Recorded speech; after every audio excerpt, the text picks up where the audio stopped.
in your life, like J.J. McCarthy being secretly the head of an illegal, fraudulent child care scheme in Minneapolis, Minnesota. This is the Educated Ignorance Podcast on the weekend warm up on the For Frequency's Sake Podcast Network. And though what I said was a joke about J.J. McCarthy being a person who defrauded the Minneapolis or the Minnesota government with daycares, I'm sure Vikings fans at some points this year wish he was the man behind the mask. We are here to rock and roll this weekend. We got some fun stuff we're going to get to. Gentlemen, we have a packed crew. We have 200% normal the people that would be here on a normal weekend show. I'm Joe. That's Dan. That's Ray. That's Nick. We've all got one syllable, the fearsome foursome. And we're ready to go. Boys, how we all doing? Dan E is his middle name. Exactly. Dan E is his middle name. Dan E. I was a lot better until about 5 minutes before this show started. We're all going to be fine. It's going to be okay. Raging. He was raging backstage. I hope we get, like there's like Lou Gehrig's disease. I hope we get a Kyle Tucker disease in like 10 years. Wowzers. We're off to a hot start. Like, how do you go from being on a cheating team in the Astros and then say, you know what? Like, I need to redeem myself. Let me go join the team that only needs me to not be on another team.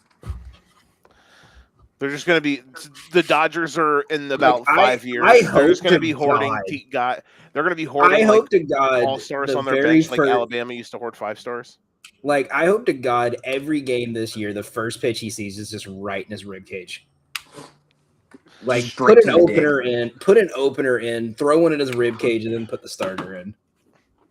Just have every team's going to have a designated Kyle Tucker. Yeah, guy. You know how like hockey teams have the bruiser, the guy, the set the tone fighting guy. Yeah. Like every team needs a Joe Kelly this year. They need that dude who's going to throw it 92 in his ribs and then just walk off the field and be like, all right, cool, I don't get to pitch for 3 days. Hey man, we're out here. Everyone could use respectfully some of that. Ray, this is your first time on this spectacular show. How are you doing this evening, my friend? I'm already making signs.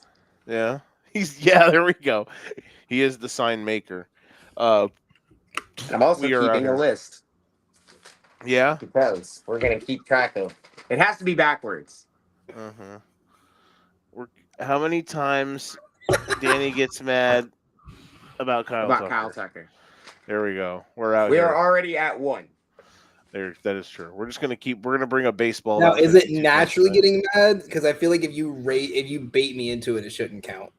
No, but this is like, you know how you text me about like your work related things, or like when you got on the subway and that chick had the stroller.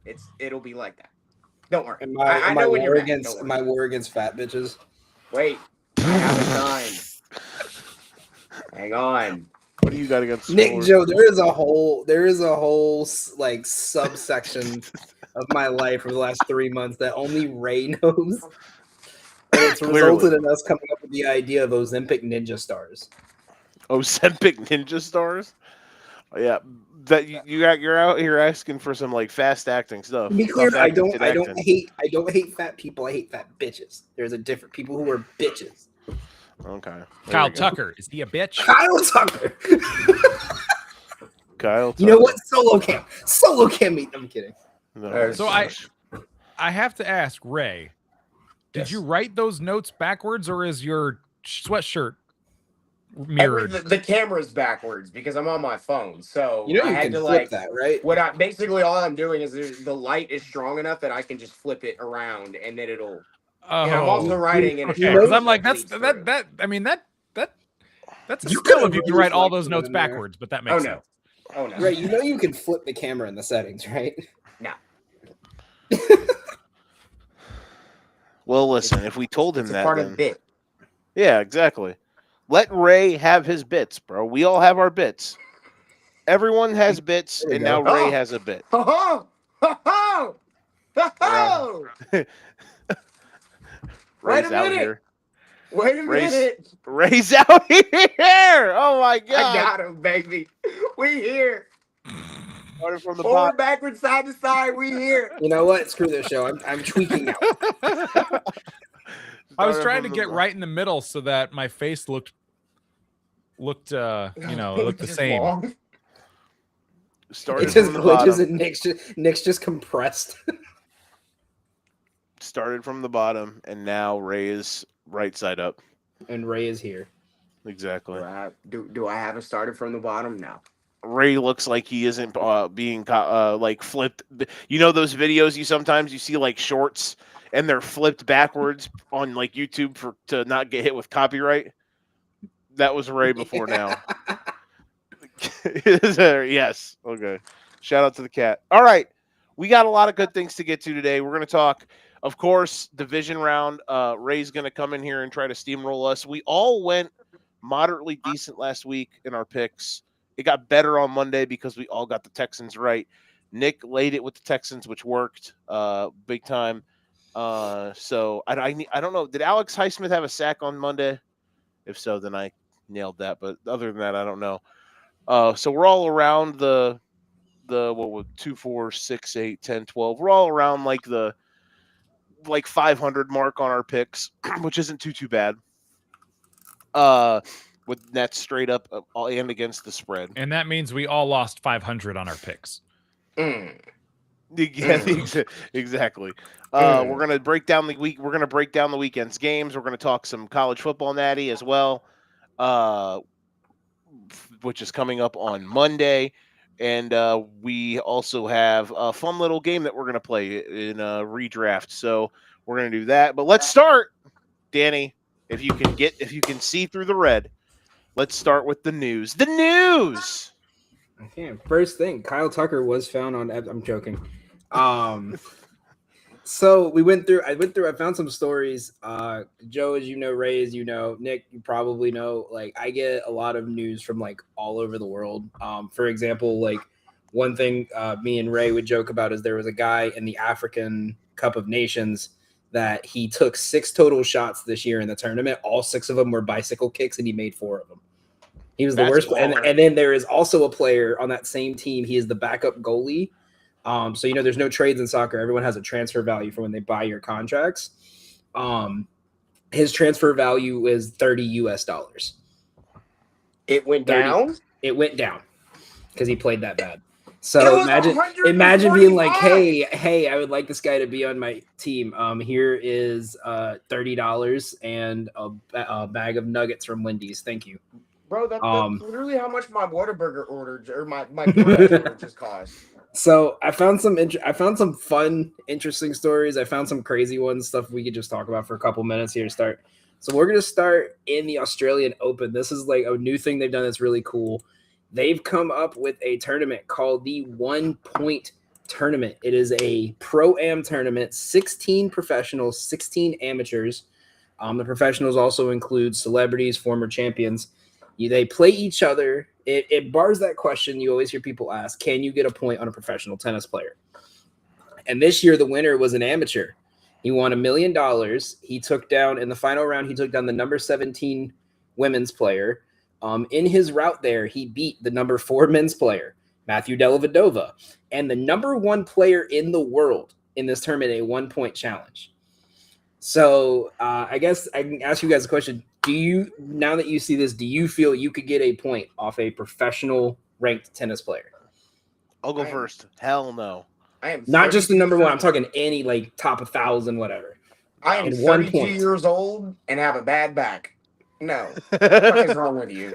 Ask me no dumbass question like that again. Nick, you were probably the most athletic and in shape out of all of us here. And that is a very low bar that I could clear. Do you think there is the Hold up. Could you get a point on the tennis player though? Is a point? Are we just talking like not 15? A game? Like just 1 point. So 15 and just and 15. Yeah. Okay, maybe. I think I got 1 or 2 bursts to the left and right. 1 or 2 bursts. Hit him with a little big one, and then come back and hit him with a little.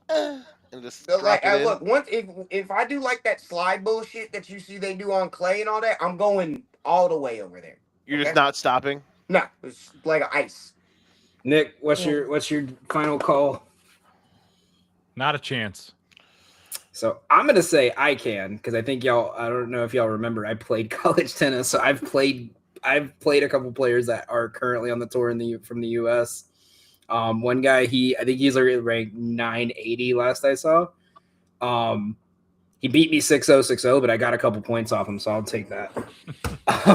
So that's that. Yeah, according to the article here, yeah, he beat the number one in the world because the number one in the world double faulted. He did not even have to swing once on him.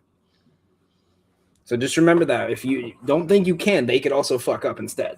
It doesn't have to be you doing it. Next one we got here. This one is probably my favorite video that's on the internet right now.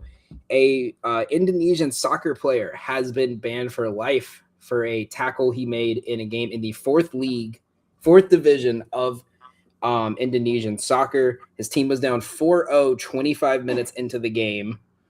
And he took his rage out on an opponent, was immediately ejected. The player was sent to the hospital, and he has been banned for life and fined the U.S. equivalent of $800,000 in Indonesian currency. It's $2.8 million.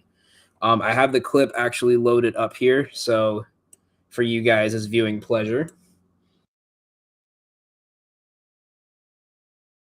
Mampukah Putrajaya mengejar ketertinggalannya? Salah umpan kali ini.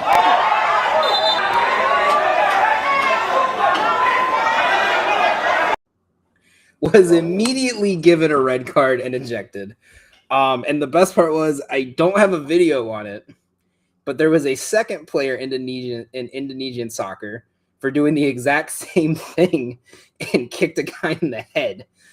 So if you ever want to watch something physical, Indonesian soccer. They are out here in the club. Oh my god. No, that was violent. Nobody. Sounds like something you might see if Danny tried to get Kyle Tucker's autograph tomorrow. There we go. Knew it was coming.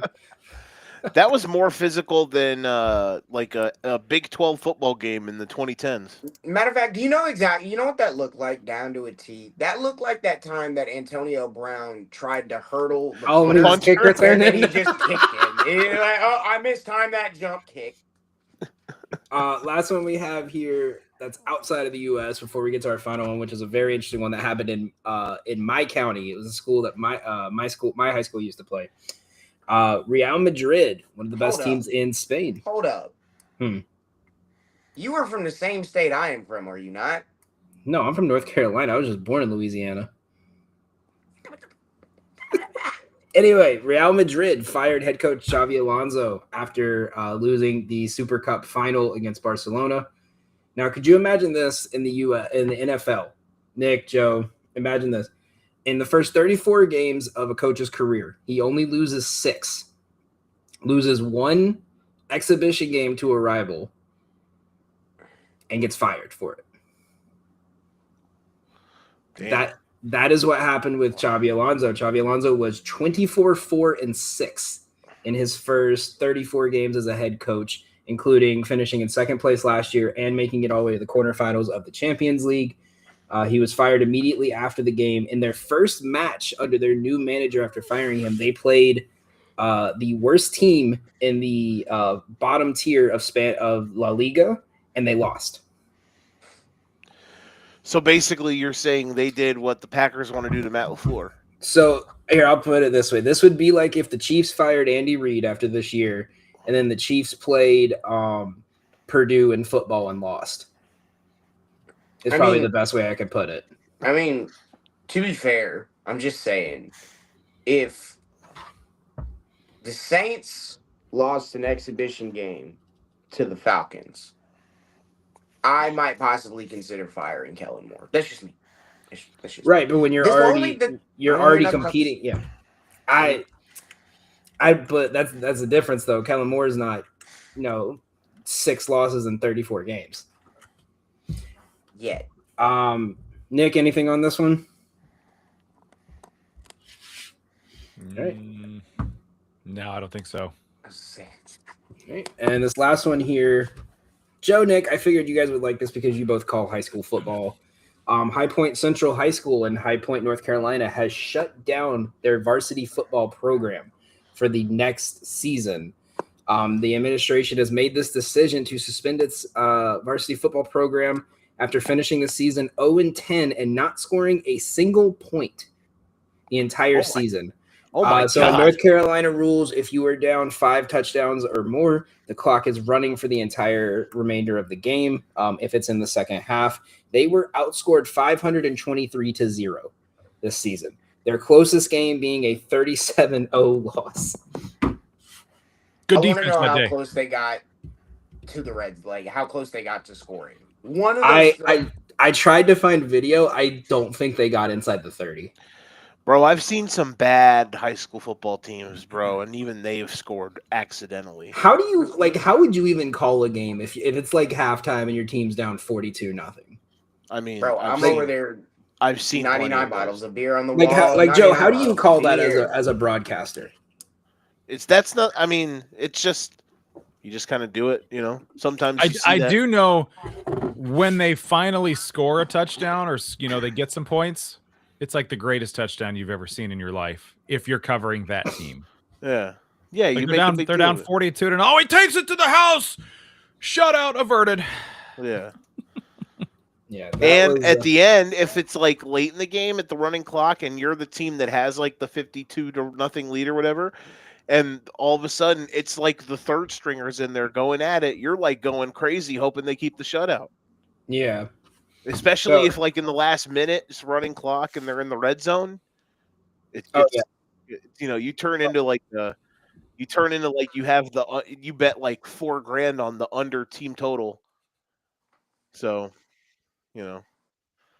Danny got sniped. And you use the cliche, well, they got some late points. That'll be some momentum to carry over into next week. Yeah, that'll look good getting their name in the paper.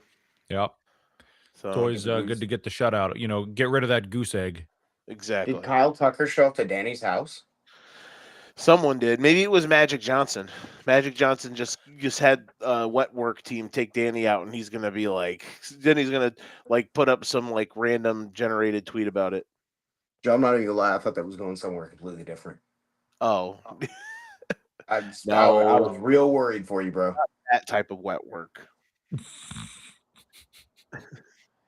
Reminds me of the scene in Horrible Bosses. My internet crashed and it set my computer straight into an Oh, update. God damn it. Kyle Tucker pulled the cord. Oh, my God. Fucking Now Kyle did- Tucker. So I had one more that popped up on my screen just now. So Joe, Nick, I know you guys call college hoops. Do you guys have a shot clock? I don't know, but you have a fat High ass school booger in hoops. your Yeah, nose. we do. Uh, We got it a few years ago here in Iowa. next So year, in next year, Illinois Pennsylvania- will have it. Pennsylvania will have Uh-huh. will not enlist a shot clock until 2028. Fuck y'all.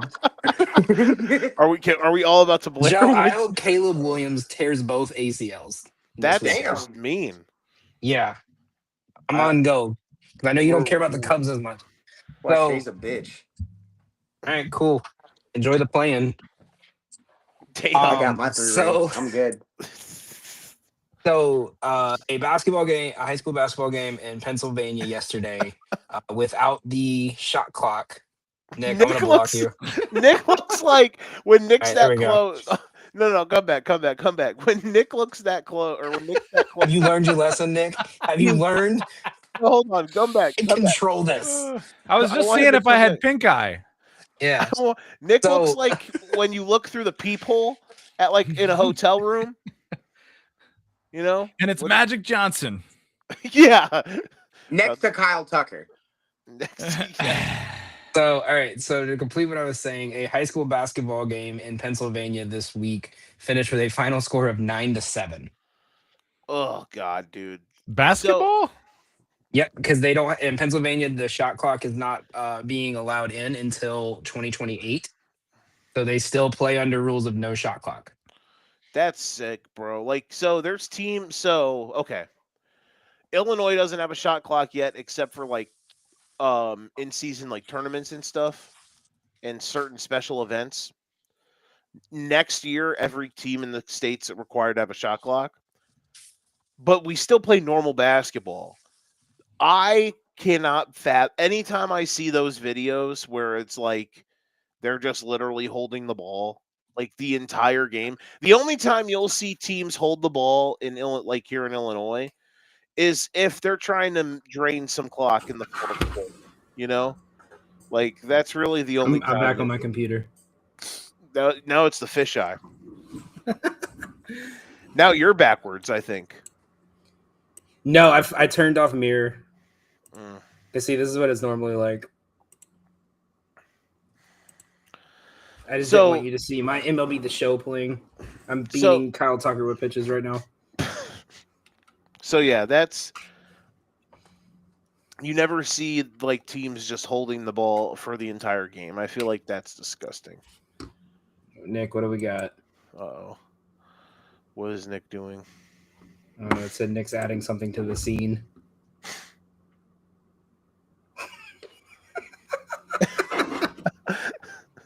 I don't think so, Tim.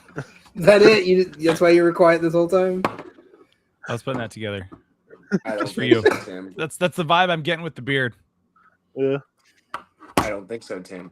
It's Nick, it's because I don't have my hat off. It'd be It'd be more like Danny DeVito with a beard if I had the hat I off. was gonna say, if you take your hat off, I'm immediately gonna ask to have my fortune told.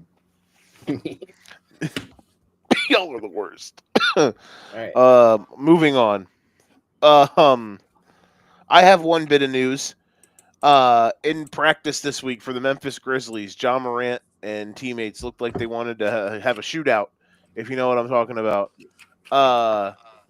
Snap call. I know Nick probably will sit this one out because he's not a big NBA guy. But Danny and Ray, snap call. Who is John Morant employed by in a month? Memphis Grizzlies. Okay, so you think no trade? Yep. Because the Heat are already lowballing them, more so than they should. The Grizzlies don't want to send him to the West. They want to send him to the East. They don't want to ever see him again, which is understandable. It's usually what you do when you trade your franchise star away. And the Bucks, for all that bullshit as cute as it is, you are not saving whatever the hell you think you are going to save with Giannis. It's over with. It's done. And it is what it is. You don't like it, tough nuggets. He's leaving. He's taking his brothers and all his little corny ass jokes, his 50-piece nuggets, and he's leaving. And so trading for Demetrius is pointless. So if Miami's already lowballing the shit out of him, which that's a Pat Riley specialist to just lowball you into hell, you're not going to send him to the Kings, and it's pointless to send him to the Bucks. He ain't going nowhere. That's fair. So this is my prediction. Uh-huh. The Guangdong Tigers. Ni hao. Ni hao. Ni hao. Ni hao. No, so I don't know if you guys. I know Joe. I know you didn't. Ray, did you watch the game on Prime today? The game in Germany. No, but I did see all four of them boys get dunked on by Anthony Black. Yeah, that was crazy. So I watched it from like the intros. None of them wanted to be there. The whole team just looked like they did not like yeah, they were doing like we're gonna cheer for our guys because we got hot. But like 3 minutes into the game, you could tell like this whole team doesn't want anything to do with each other. Like the only thing the Grizzlies can do right now is just dump your losses for Ja, get whatever value you can for Ja Morant or not Ja. Jaren Jackson, and just reset. Like because you're not getting anything right now.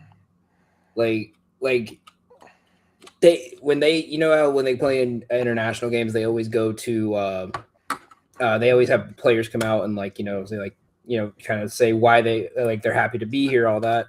Jaren Jackson out there who's like, thank you guys for having us. Go Grizzlies. Just handed the mic and walked off. Now I get it. There was like 4 German players that no one gave a shit about Jaren Jackson Jr. But yeah, it like they're doing the player tunnel intro thing. Cam Spencer's shooting free throws while they're calling him out. Right? And then there was only 2 players were sitting. 3 players were just off to the side stretching while they're doing player introductions. Like this team is not, I don't think it's the coach's fault. I think this whole team just does not want to be there. And I think part of it is Ja. But I think a part of it is just like they've kind of let this culture of like we're young and we can do what the fuck we want go on too long now. And now that they're having to actually, they have a coach in there that's reprimanding players and calling out bullshit, like they're getting upset about it. They don't want to play. Yeah, they are, but they are a disaster right now. It's getting really, really weird. Because let's be real, what's been their identity the last 3 years? We instigate fights and we talk shit because we're 24 and 25. Like that's been their whole identity. Which is part of the reason they got rid of Dylan Brooks to begin with, was because they saw that and what he was doing, and basically. But it wasn't even Dylan Brooks. It was. Let's be real, Joe. I know you liked him, but it was Desmond Bane also. It was Ja. It was pretty much everyone on that team but Jaren Jackson, because he would just go in there and shoot. Yeah, but Jaren's a black hole for your offense in the grand scheme of shit. If he's your primary scorer, yeah. If you put him on a team where his job is just to be a defensive menace and play that third, like kind of like how Jabari Smith's playing right now, like I think he would thrive. But like you also didn't pay. Counterpoint. Hang on, you also didn't pay Jaren Jackson like $30 million to be a third or fourth scorer. Counterpoint. How tall is he? 6'10". Tell me the most rebounds he's ever scored, like he's ever averaged in his career. 7. 6. You 6, 7? 8, 9. No, Nick, 10, 11. Timeout again. But anyway, no, like, yeah, I'm not. I'd get rid of him. Like, I don't even care that he can score. Like, you're 6'10" and you can only average at most 6 rebounds. Fuck out my face. Yeah, he don't rebound. He barely averages 5.5. Like, go. Well, no, that's what To I'm saying. be fair, Like, I think part of that is 45. also their system, because their system is speed. It's not crashing the glass. It's shoot the ball and get back, or shoot the ball and or when they shoot the ball, first one down there gets it. No, I'm not saying you're wrong, right? Like imagine what he could do if he realizes that he's strong enough to bully 30% of the centers in the league. You got Goga Batadze on you when he's in foul trouble, and you don't even think to go to the post. You just fling a 3 from the wing when you're 0 for 4. That's mental. That's a mental thing, and he's never gonna break that. Nope. I definitely, if I had to guess where John Moran ends up, I think it's Milwaukee. Do I have sound reasoning behind it as of today? No. In a week or two, I might, but I think he's gonna go there, and it's gonna be like part of a 3-team trade that somehow sends Giannis to like San Antonio or some shit. that'd be cool. But I don't. You're not getting him. They're not. You just talked about how they Put don't want that to send smile Ja. away. You just talked about how they're not going to man. send Ja to a West team. We will overpay for Giannis. Of course. You just talked about how the Grizzlies won't send a star in the West. Like, you think the Bucks are going to send to a rival in the East? Hey man, look, the Bucks are going to end up like the fucking Trailblazers was all said and done. Nobody will ever come because you fucked over your fucking star in the end of it. It's fine. I know you guys read really hard for Damian Lillard. Look how that turned out. Yeah. That motherfucker had no choice with his blown ass out ACL. I ain't trying to hear that either. No, that's cool. Enjoy Terry Rozier. Oh, that's gone. One way or another, that's gone. I got less than 6 months of that shit. There you go. It just can expire. I don't even care. Moving on, we've got some other interesting things to talk about. We got Monday. We're going to talk about the NFL games here to end the show, but I know everyone's going to have some degenerate stuff in here on the game on Monday night. Indiana versus Miami for the national championship. Are we still doing the draft? Oh, the redraft? Yeah, we'll do that after this. All right. Where are we at, gentlemen? Let's go around the room. Nick, do you have anything that you've eyeballed for the? And you all, I don't know if you guys saw. Nick, go ahead. grab your trophy. He won his little college football playoff picks thing. The gimmick, the funny thing about the trophy is that it says 2022 league champion or bracket challenge champion, even though it's 2026. That's the funny gimmick about it. Danny, Ray, you guys got anything that you're looking at for Monday night? Any picks? Any leans? Way too early props. I am So- sticking. Go ahead. Go ahead. No, go ahead. Oh, I'm just sticking to what I know. Like, cause Danny already knows. They told me I got like 2.5 weeks to get out this joint.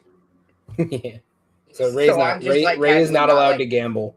I've like looked at I specifically looked at stuff because like we're doing this and I wasn't just gonna show up empty handed. But like, yeah, I got 2 weeks to get out of here, so I need all the money I can get. But that don't mean I'm not gonna tell you to pick that man. Go Goza. Fuck you mean? That's your boy. In my head, like, Our boy.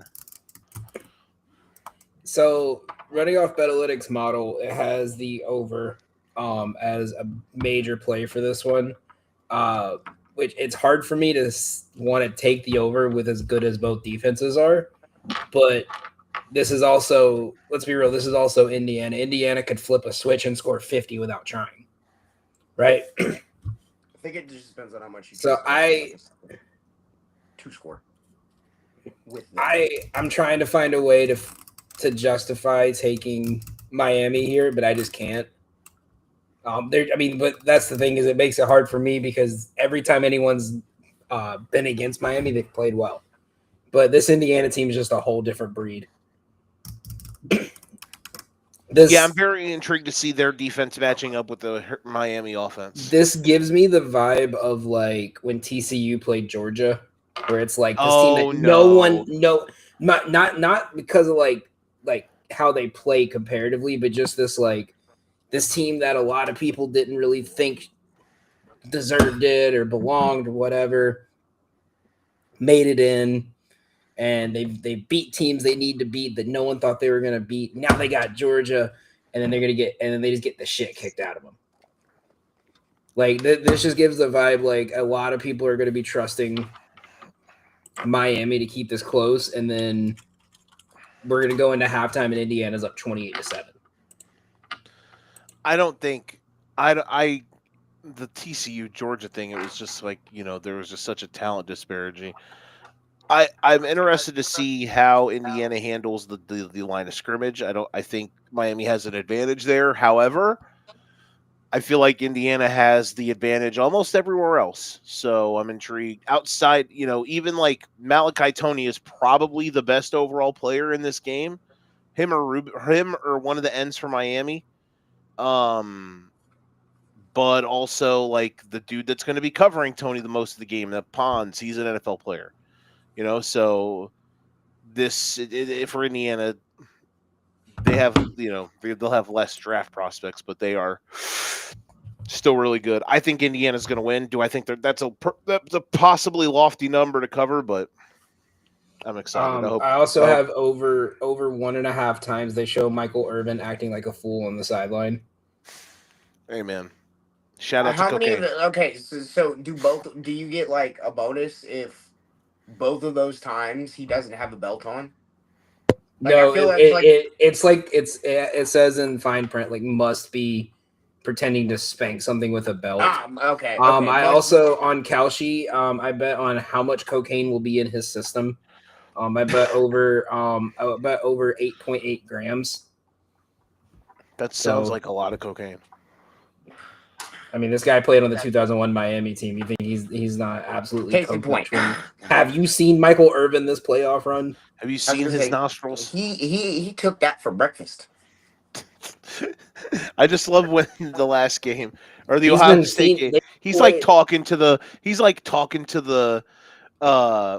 literally actually like talking to the Gatorade cooler with the Ohio State jersey on. Like, I told you to not come here, and then he's goodness gracious. Imagine like in 2 years he's gonna be with the rest of that. Don't worry, I'm not gonna say the word that only Ray in here is like, or the only Ray's allowed to say in here. Who gets it? 3 and 7/8 white people in this podcast. No, what is it? No, a couple weeks. What was it like last week? Danny asked me to say it, and I was like, I can only grant. He told me I had to go half get of it. permission from Steve. You gotta go ask Steve. Well, Nick can say it, right? His name's like the first 4 letters. Oh my god, you're the worst. Moving on. All right. So Nick, what do you think on this game? I have Indiana. I have Indiana in my bracket picks that I've already locked up, so I guess I'll just roll with that. that is true. However, Miami is what basically clinched you winning that, though. They Because did. they knocked out the team everyone else picked. They You did. can emotionally hedge it. Yeah, you're like emotionally hedging your emotions. I've got nothing to win either way. I don't need to hedge. I probably won't put anything on it. I don't think I've bet on any college football game since like October, maybe September. Once NFL started, I was like, all right, I don't need this anymore. You'll get that itch on Monday afternoon. Like, I need to put down We'll a no see. sweat part. I need to put Nick's, down a no Nick's gonna sweat bet. see Nick's gonna see a bet and just be like, or like a promo bet. He'll put it in. Promo bet $5 down. You're gonna hear him for- start making like all kinds of weird noises, like ready to make a bet. We're all gonna be missing our bets. Nick's gonna casually just send in the group chat like, "Oh, I put this one in for $5. I made $1,500 today." It's like I saw Just like some when- random guy on Twitter who had 6 followers post it, so I figured I'd take it. Ray, the best betting moment from our Sunday live show this year was when Nick mentioned how when you guys beat the Bucks in Tampa Bay, he had Tyler Shuck anytime TD. I'm pretty sure I did too that Yeah. week or that It year. was the week that guy put him for 2 and put like $5 on it and made like $1,000. Oh Yeah. yeah. That one pissed me off. Yeah, I found that on Twitter, and the guy's like, "This is 13-1, and he runs a lot in the red zone." So, and I was like, "Oh, say no more, fam." That's all I need to hear. Hell yeah. All right. So What? So we've got we have a game coming up, and then we're gonna talk about the games for this Saturday and Sunday. Ecstatic. All right, so you what we're could you just lost Yeah, I your was train gonna of say, thought Joe, there. what What the fuck just did you happened just watch like there? a I car just- crash on your did- phone or something? Did Sam Darnold get put on the injury report today? Oh yeah, Or is yeah, it- He got an oblique 100%. injury. He's got Yeah. they said back spasms. Oh, okay. I just saw this tweet from He got Rappaport. mono again. I was like, what? Bro. I wasn't ready for that. I was like Joe, did your old lady just leave you or some fucking shit? Like, what just Yeah. happened? I got put in a Say, blunt. Joe man, just got ball the up top, man. Joe just got Damn. the update on his phone. Kyle Tucker to the Dodgers. Yeah, yes, exactly. All right. Joe, this So, in, Shohei just signed a deal with the Los Angeles Dodgers. did you guys know? Deferred $250 million. Did you guys know Bobby Bonilla just got $1 million? It's July 1st tomorrow. All right, let's do this. So Show we're the gonna do- Cubs finally won the World Series. They did. Oh my god. And it broke the world. Yeah. Mr. President, they've hit the second tower. $30 million deferred. what a line of coke that Michael Irvin Joe, did. Ray, go ahead and add a tally to that count. I'm not going to say it out Okay. loud, but I'm thinking it. I got you. Hang on. Where'd my marker go? He's gonna turn Kyle Tucker into a tower. Dude, I'm sleeping on the couch tonight. Lydia's going to yell at me as soon as I get off the show. She must have a crush on Kyle Tucker or something. No, she's just obsessed with the Dodgers. She's a big Otani fan. and Leave now- her. I know. I'm so mad about it. I Wow. can't believe I proposed to this woman. Take the dogs, put them in the car, I can't. go She back makes the to money. go back to fucking New Iberia, wherever it is you're from, and deuce, Bigelow. Did you say New Iberia? New I'm pretty idea. sure it's where he told me he's from. No. Lake Charles, some shit like that. No. LaPlace. Oh, it's the same goddamn thing. I know. Get it right, though. Okay. All right. It's like So me saying let's. Joe lives in Quad City. My fault. I missed. I got the fucking mud hole and the dirt hole wrong. Okay, Rustin. We got Anyway, mud Joe. hole. What the fuck y'all got? Time's a flat circle, bro. Shout out to Rustin Cole. All right, let's do this. All right. So here's my question: Are we doing the redraft as in each team, or are we just doing it like ourselves? What we think the top 10 should have been, or are we drafting it like as like how Like do you want if to we do were this? the GM for that team, knowing what we know now, who would we have picked at each spot? Correct. I have it wrote down already. Okay. I did no research as usual. Nick Brinks So prepared. I'll wing it. I'm so proud of you, Nick, because 9 times out of 10, you have the most logical answers out of all of us. Okay. All right. Are we gonna do the Jags trade over again, or no? Are we just gonna keep the Browns? That one is up to whoever wants to do that. I was gonna say, what's our order? Are we just all gonna pick for every We're all just team? gonna say who we had at 1, 2, like that. Okay. All right. Let's do it. So we're gonna redraft the top 10 of the 2025 NFL draft. Do. The draft starts now. Pick number 1 was the Tennessee Titans. I am gonna say I'll start this off because I think Tyler Shuck is good. However, Fuck you. I think you still just take Cam Ward. Yeah. At number 101. Yeah. Even though I think Tyler Shuck might already be better than him. He is. It's the floor versus where you're at now type situation. So I think at 101 or like unlimited ceiling versus where you're at already. 101, I think Cam Ward's still the pick. Daniel? I also have Cam Ward. Yeah. So I'm on the same boat as you, Joe. Okay. Raymond? Yes. It's also Cam Ward. As much as and I do like Chuck, like that's I still think Cam Ward will be fine. Yeah, Tyler Shuck. Yeah, I'm sorry, Cam Ward. Chuck, don't worry, you're coming. Nicholas? Absolutely, I'm coming right back. Works for me. Clean sweep. Okay. We'll go to Nick here for this to start pick 2. So I say we leave it with the Browns. I would say, like, let's say whoever, if they want to do it as the Jaguars, they can. If they want to do it as the Browns, they can. Like, if they say the trade ever existed. I say we should do it as if the trade never existed and the Browns have the same pick. That's fair. Yeah. I will say, for the Jags to flip the season like they did this year compared to last year and have the number 2 pick, you would kind of expect whoever they got to have been a big deal for the turnaround. He was completely irrelevant to their turnaround with Travis Hunter. I think that's kind of funny. Their whole rookie class was like bad, Mm-hmm. which is mind-boggling because of how awesome they were, and they got nothing out of this draft class. So that's a good thing for the Jags, like for the future, if this draft class hits. I would say Tootin really filled his role well.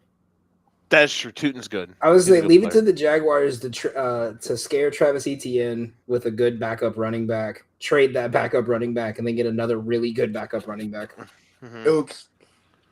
It's like, oh, you It's thought like, you were it's like a very safe. casual one at that. And Yeah. Liam Cohen's mindset of like, Travis Etienne's our best back. You know what? Tootin had 1 run for 40 yards. Let's give him the ball 10 more times before we give it back to Etienne. Mhm. But to be fair, he usually will be like, oh, he got 40? All right. 4 runs later, 27. Yeah. All right, Nicolas, who you got? Is it bad that I look at the top 10 from last year and I don't even recognize a few names like Abdul Carter, Mason Graham, Armand Membu, Kelvin Banks Jr.? I don't even know who those guys are. You just named 2 guys that are definitely going to go in this top 10. Yeah, you just named a defensive I was player of the gonna year say- or rookie of the year candidate. No, Yeah. not Abdul Carter Shows and Graham. how shows but how the much 2 I tackles. I was going to did say, not pay Kelvin attention Banks to the is- rookies. I'm Kelvin going to tell Banks you is where good, Kelvin yeah. Banks is going on my list. Well, no, we gonna get there.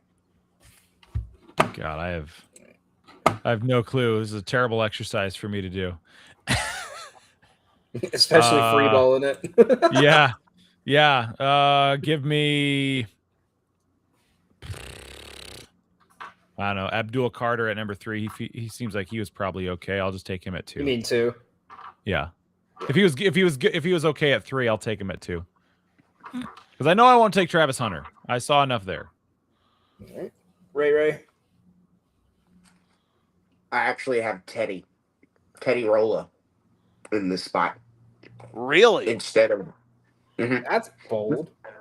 For if Jacksonville has it or Cleveland has it. Jacksonville. Okay. I still say they trade for it because I still think they need a wide receiver. Even with all the bullshit that they did beforehand, like just this season, like just going off of like what the rookies did and all that other shit, I'm still taking a wide receiver, and Tedero is like the best one out of the 5, 6, 7 that are actually worth something right now. I'm sure a couple more will spawn next year that actually like improve and are worth something. But if I were the Jags, I would have taken Ted. So I have for my second pick, I have the Browns do not trade this pick. The Browns select Jackson Dart with the number 2 pick. Oh, that's interesting. Now this is why. This Okay. is also not me saying Jackson Dart is better than Tyler Shaw. What I'm saying is, when have the Browns ever correctly drafted a quarterback in the first round?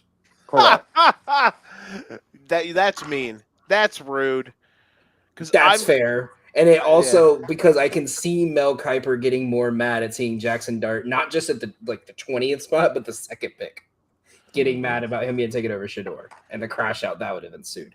But I think given the fact that Jackson Dart likes to run into an offense or defense of 5 people attacking him at once, and as bad as the Browns offensive line was this year, it was a perfect match in heaven.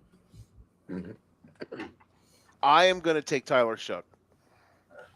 Shuck on this offense with Stefanski. With Quinshad, even though he probably wouldn't. I mean, in a full redraft, he isn't getting to pick 34 or whatever it was that they took him.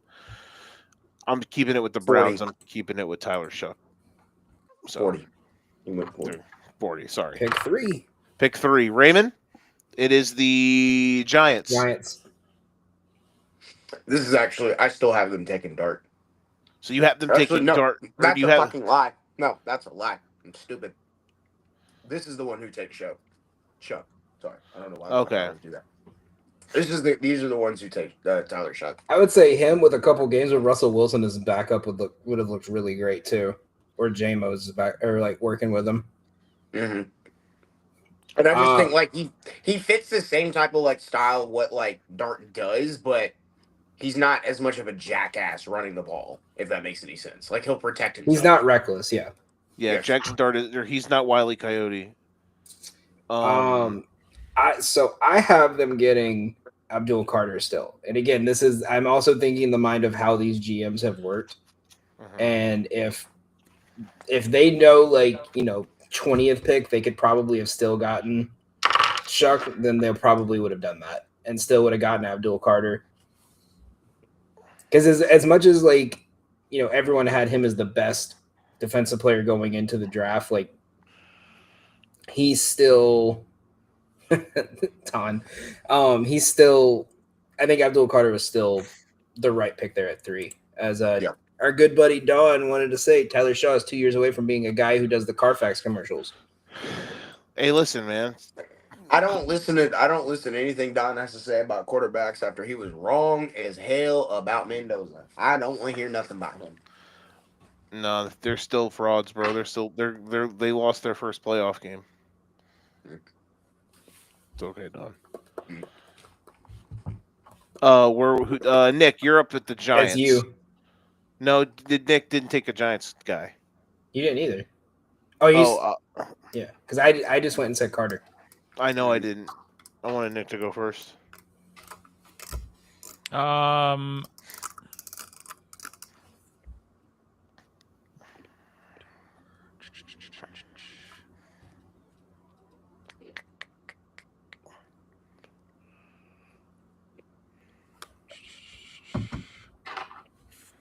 Whoa. Mason Graham, was he any good? He had a solid year. I feel like they could use they could maybe. Well, no, they got Malik. He was just hurt.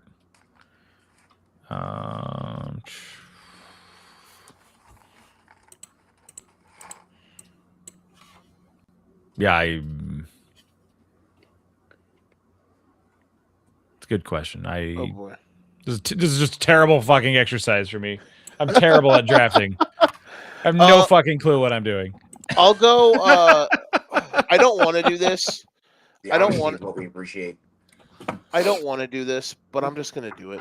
I'm going to take Dart. I really don't want to, but I'm going to take Dart. I hate that I'm doing it, but I'm going to take Dart. I'm mad I'm doing it. So I took Dart. Number 4, Will Campbell. He's going to stay with New England. Yeah, I'm on Will Campbell too. I think this pick was between him and Membo. And I think you still go with Campbell. You're on Campbell too, Ray? Oh yeah.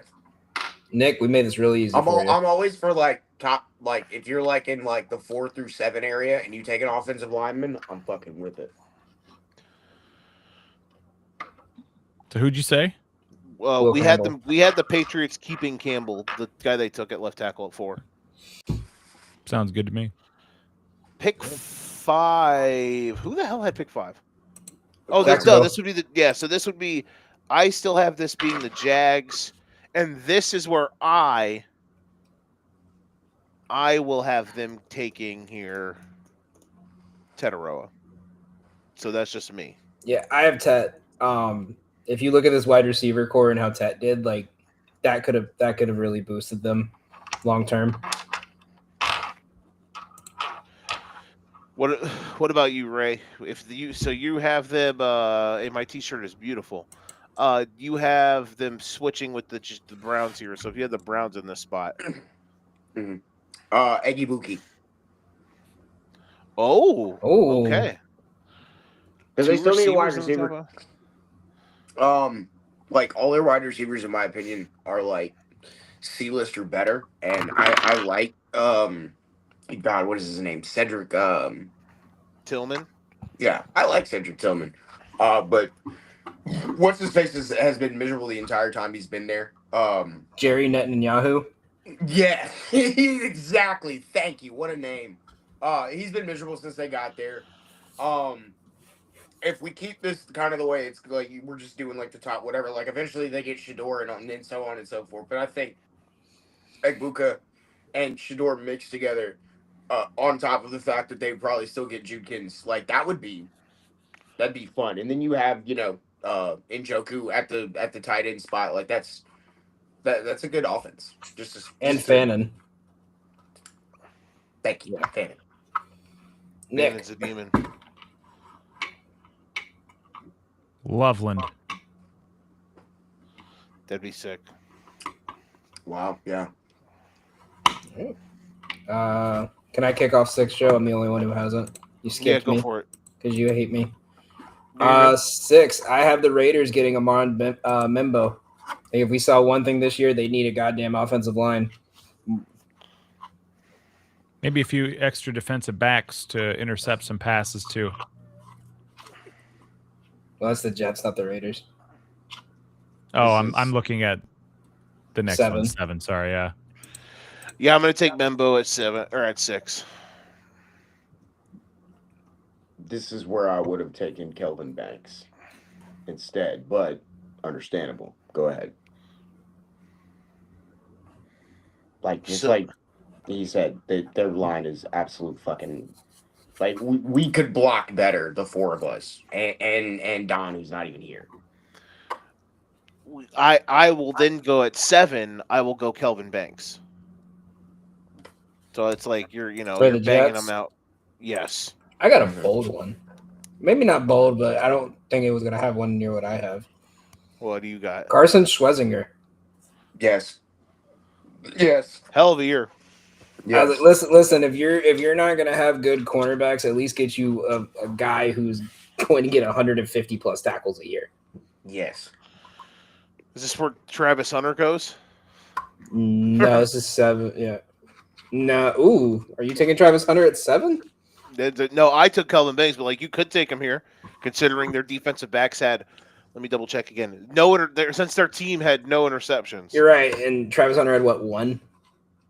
Listen, it's more than the whole Jets team had. Aaron, let's be real. Aaron Glenn would have had that man's Achilles torn by game 2. He would have played every down. He still would have been the leading receiver on the team for the Jets this year. Nick?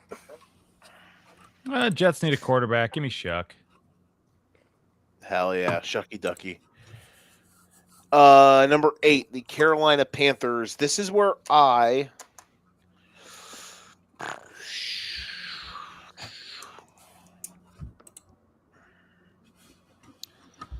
very. Call me Donnie Juszczyk. Let's go. I'm very conflicted. Do I want to give them a tight end or do I want to give them a receiver? Because they need an offensive weapon. So it's basically for me right now with these guys between Egbuka, unless I'm missing a receiver who could go here, which I don't believe So I what, am. to the Panthers? Yeah, so it's either a Mecca or I'm going to go like Loveland or Warren. And I'm going to go Egbuka. So I'm going to go Emeka here. I'm going to take Loveland.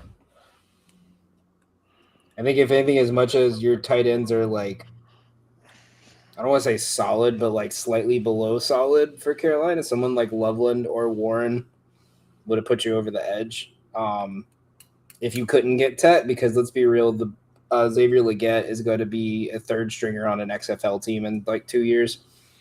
The only reason he quit faking that damn accent and actually try to. That's the only thing keeping him in the NFL in the next couple of years. $8. But yeah, like this, man. I eat raccoon. No comment. I know like Raccoon. yeah, he does. I know like 8 people that talk like them. I know plenty of people that talk like them. Yeah, I bet. I know plenty of people that eat raccoon too. Like it's, yeah. Nick. Oh, they took a receiver. He's gone. We'll take another one. I'll go with Joe here. Emeka. All right. Ray, your team. Your dumbass team. I'm just kidding. Your team.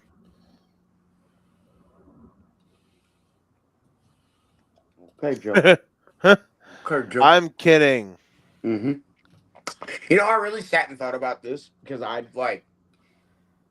when we drafted Banks, I was dead ass like, oh god, they're just gonna repurpose the fucking offensive lineman like they always do. But it was either pick an offensive lineman or do what I was always gonna do, and I'm doing it anyway because eventually Kamara's gonna have to fucking retire. Give me Ashton Jeanty. Huh. Interesting. I was wondering. Not a big Devin Neal guy, I see. Nope. Not because I am. I mean, actually, that's not. I won't even go that far. But you know who I am a big guy of? Ashton Jeanty. Ashton Jeanty is a solid player. I'm gonna go Kelvin Banks. I think if he's available, I think they keep with what they got. Mm-hmm.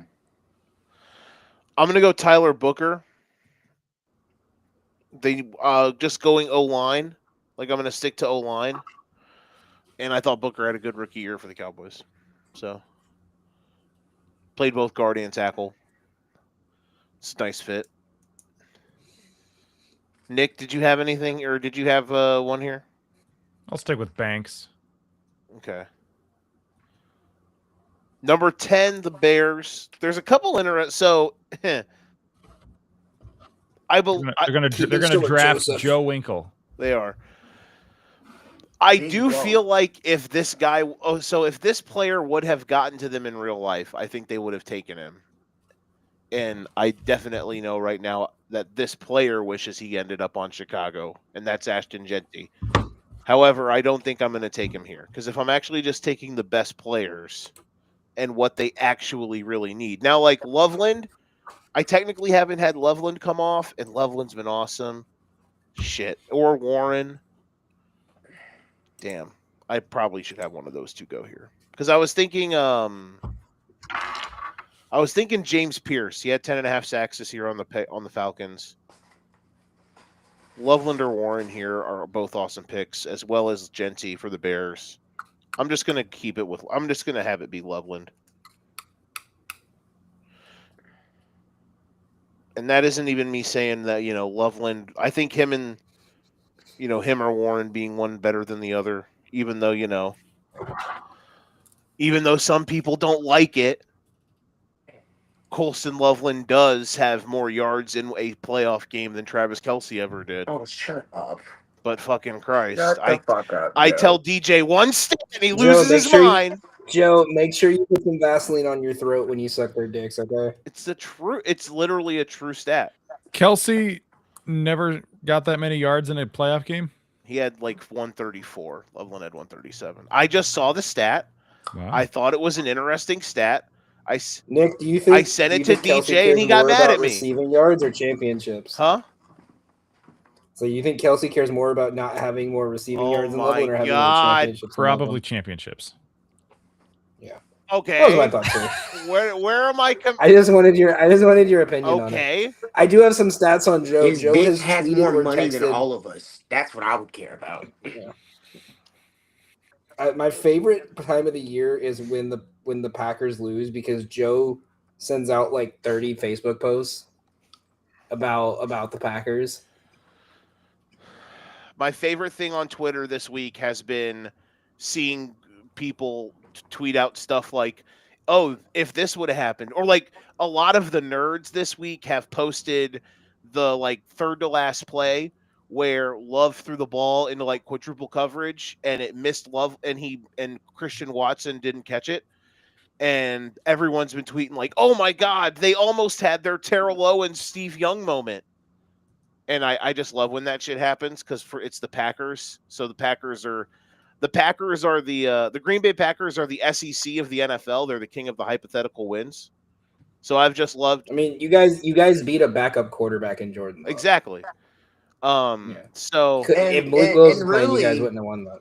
Y'all didn't even beat him. His wide receivers beat him because you bitches, just like I predicted, and are going to do it this fucking week. We'll talk about it. Are going to allow the flats and some random fuck wide receiver, some random fuck goddamn third string tight end to just roam around in the fucking way. But goddamn Romeo Dobbs and goddamn Jaden fucking Reed and goddamn Christian fucking Watson got butterfingers and fat ass fucking hands that are inflated and can't catch shit. And because of that, you bitches got off clean. Because them boys was clean wide the fuck open. Especially that Christian Watson one at the end. He dropped that shit right here. That ball said, huh. Another hypothetical win for the Packers. They're the SEC of the NFL, man. Don't worry, man. Don't worry. And no, the thing I put on Dennis Facebook. Allen is coming for you, Joe. Listen, Dennis Allen's fine. In the flats. Come on down. We're going to talk about that in a minute. 8.5 receiving yards. Danny teed me up to talk shit about Green Bay for a minute, okay? And yes, my Facebook posts have been talking about how we're going to get to August and everyone's going to pick the Packers to win the Super Bowl. Ray, who do you got the Bears picking? You know what's funny? I literally said, I don't care. Ask Joe on my notes. That's Joe, rude. Actually, I picked your team. I'll be dead ass real with you. If I was them, I would have taken Warren instead of Loveland. Like, just don't care. Like I thought, like when I saw that, I was like, I thought that Warren was the better tight end. Anyway, but whatever, it's fine. I'll be wrong about shit. At the time, I definitely was like, oh, that's weird. At the time, No, I really you wanted weren't. him to No, you weren't. I watched the live stream. You were sitting here, yes, and pounding the table because you guys picked Loveland. I liked Loveland. I'm glad they took one of the guys I wanted. I wanted Loveland, Warren, or Genty. Like those were the three guys that I yes, wanted. and smashed your hand on the table. So, But yeah, I'd probably just have them still take a tight end. I just would have him take Warren instead. yeah, I think it's going to be fun to see those two guys like be unintentional rivals probably for the next half decade. Like 'Cause they're just and they're in close proximity to each other while still being in Yeah. the opposite. Yeah. Yeah. And every especially after this year, like they both were good. Warren had a bad end to the season, but I definitely think it was more to the fact that his quarterbacks died one by one more than anything he did. So I think they're both super elite players. Like I think they're both top 5 tight ends. It's really going to be crazy when they're both playing in the state of Indiana on Sundays. Oh yeah, Diggs. There you go. Good one. It took me a minute. I was like, wait a minute, what? Exactly. Oh well. So yeah, good times, fun times. Both really fun players. All right, let's get after it. So, fun exercise. Warming things up. Nick is bad at spontaneous drafting. How do you win fantasy leagues, Nick? If you're bad at stuff like that, come on now. So next week, I pay zero attention to the draft except for watching the draft at my cousin's house because he puts a draft party on every year. And last year I didn't even go because my wife's sister got married and we were down in Tampa that weekend and Disgusting. that week. So we, yeah, I felt extra out of the loop on this draft, and I feel like I spend way too much time watching football as is. So when the season ends, I just completely detox and ignore NFL. One, because NASCAR's starting up again, and I just like, all right, I'll care about the NFL about early August when I start looking at fantasy drafts. So yeah, that's me. I'll never forget last year missing the playoffs because the one guy in our league that was supposed to be a free win for everyone because he drafted a team and just stopped playing had 6 of his 11 players out of the starting lineup, but the 5 he did have combined for 210 points. And I lost, and that kicked me out of the playoffs. That would be a kick in the dick. And he was my manager. I was like, yo, you beat me in fantasy this week. He's like, oh, yeah, I forgot that. I was like, yeah, I fucking know. That's big time. All right, let's get after this. So we are rocking it with the playoff picks, playoff previews. So I'm trying to remember. I think we were all 3-2 going into Monday night, or like something of that, or in our like majority picks, straight up picks. We were all 3-2, and now we're all 4-2. So we've all picked 4 winners. I picked the Rams and Bears and the Patriots and Texans to win. Nick had the Rams, the Niners, Patriots, Texans, and then Danny's upset was the Bills. So he had Rams, Bills, Patriots, Texans. So we went 4-2 in straight up.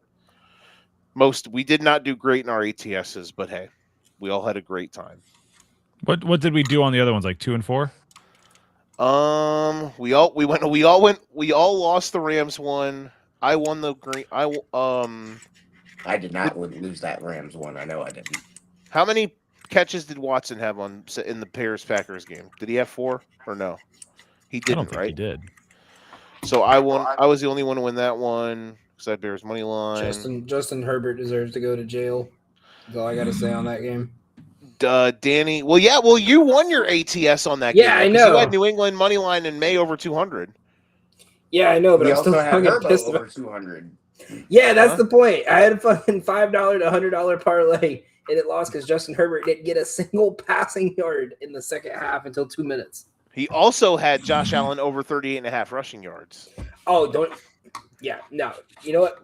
Fuck Kyle Tucker. This is his fault. So yeah, didn't hit that. So yeah, I just saw 0-3, his signing 0-3, bonus. Right, go ahead, add another one. 1-2. You want me to add 2? 3, Yeah, Christian Watson 2 had 3. 2. All right, bet. I'll add 2. 2-2. You guys were 3-2. Nick, you went 4-2 in ATS. Tell them about how I had Kyle Juszczyk over 6.5 passing yards. That you did. And we mentioned on our Sunday night show that you and Don both hit the Christian Watson first touchdown in the Bears-Packers game. Did Great time. Fairbairn hit any field goals in the Texans game? They had Yeah. 31, so he had to have. But he didn't hit 2 because Danny had over. So Danny went 3 and 3 Let me check. and 4 I and 2. mean, if they had 31, then he could have only hit 1 because Yeah. No, he only had 1, and then he missed the extra points into the last one. So it was just 30-6, right? Yeah, so if I took his Correct. kicking points instead, that would have hit. And then did Alex Highsmith have a Let me sack? check. I was definitely right on the Josh Hines Allen sack. Danny, I don't remember that one. The Josh Allen on Josh He Allen did sack? not have a Yeah. sack. The crime on crime. So I went 2 and 4 in ATS. Highsmith didn't even have a tackle. Yeah, he only had 1 tackle. All right. So Nah, they didn't even credit him a Ray's tackle. good. It's not even on here. Ray is going to join the fray for this weekend. We're going to go in order. We're going to start with Bills Broncos in Denver on Saturday afternoon. Who's feeling good? Who's feeling confident? Who's feeling jiggy with it? The floor is open. I got Bills money line. What? Oh, okay. Yeah, Bills money line. Okay. They probably showed Josh Allen that scene where Haley spit in Michael B. Jordan's mouth. Give me the Bills money line. I just have the under. Yeah. I'm terrified. I was of that. I was right though. By the way, when I told you guys, I can't remember which show I brought it up on, but the Jaguars in games where the total is 50 or higher are like 0 and 24. Indeed. That yay. Tip of the cap. Tip of the cap. Fuck Kyle. Oh, That's a trend. oh, hey. Update from Monday night. So last week I mentioned that I put $10 on Parker Washington to have the most receiving yards in What a last great week's hit. round. You know who it was? Who actually won it? Who? Oh, his tight end. Christian Kirk. Charlie It was Kirk. Kirk. Kirk took Charlie it on Kirk. Monday. Oh, Charlie Kirk Kirk. took it on Christian Monday. Kirk did get it, yeah. It was Kirk- Loveland had the finished lead with until Monday night. 137. You mean, Seven. according to Stephen A. Smith, it's Charlie Kirk. Yeah. It was a real Yeah. turning See point Kirk. for In the USA. game. Yeah. But yeah, I as I told Joe on Sunday night, I was disappointed when Trevor Lawrence threw the interception on the very first play because I felt Well, like he Parker went for Washington concussion had a check, shot. too. Parker Washington had a shot there on that drive. If he could have got 31 yards, he would have taken the lead. And I think he had a chance to do it. But indeed, Well, if happen. he didn't miss a drive and a half with a concussion check, I know, right? you know, he was like in collapse, and they still put him back in. I was happy about that. He cashed a parlay for me too. I did an all Parker Washington parlay, and I was like, "Oh shit! Well, I'm clearly going to lose every leg because he just got hurt."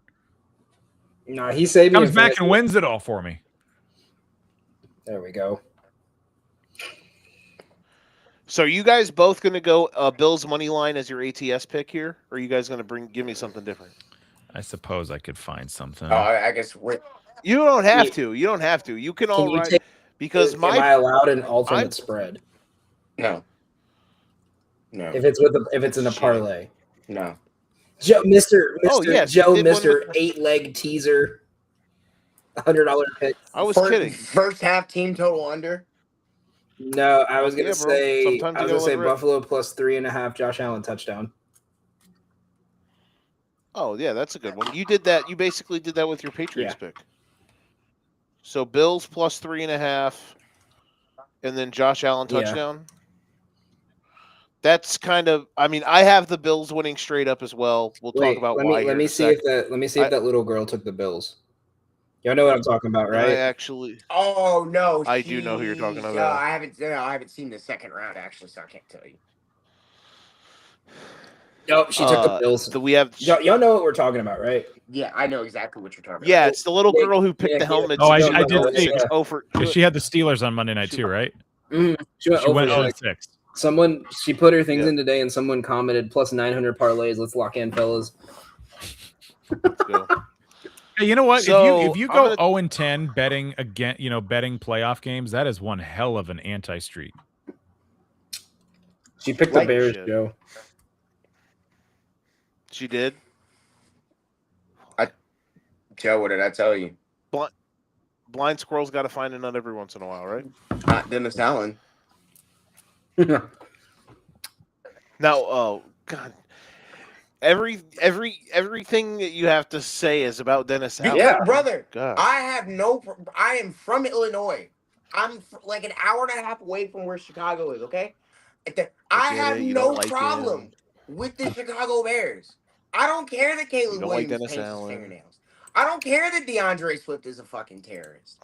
I don't care that Ben Johnson probably has a dead body in his fucking freezer, okay? It has everything Two of them. and everything to do with the fact that Dennis Allen and them fucking man titties apologized to the Falcons fucking head coach after the Saints and Jameis pulled that bullshit ass stunt with Jamal Williams. And no, I don't care if anybody could have got hurt. I give two shits less. Fuck you.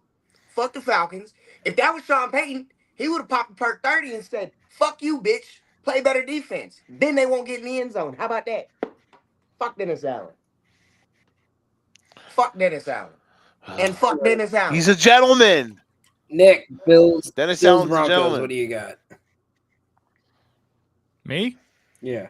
Yeah, I said Bills money line. Okay. I'll stick with it. Here's where I'm at, man.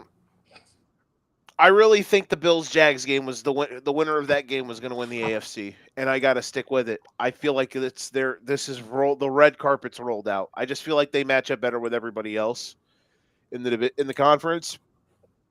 Now, if Houston beats New England, man, I'm really going to want to pick Houston to beat them, but I don't know. I've been backtracking my Houston thoughts over the last couple days. We'll talk about that when we get there here in a little bit. But for the Bills, what their weaknesses are, I just don't feel like Denver can eclipse them.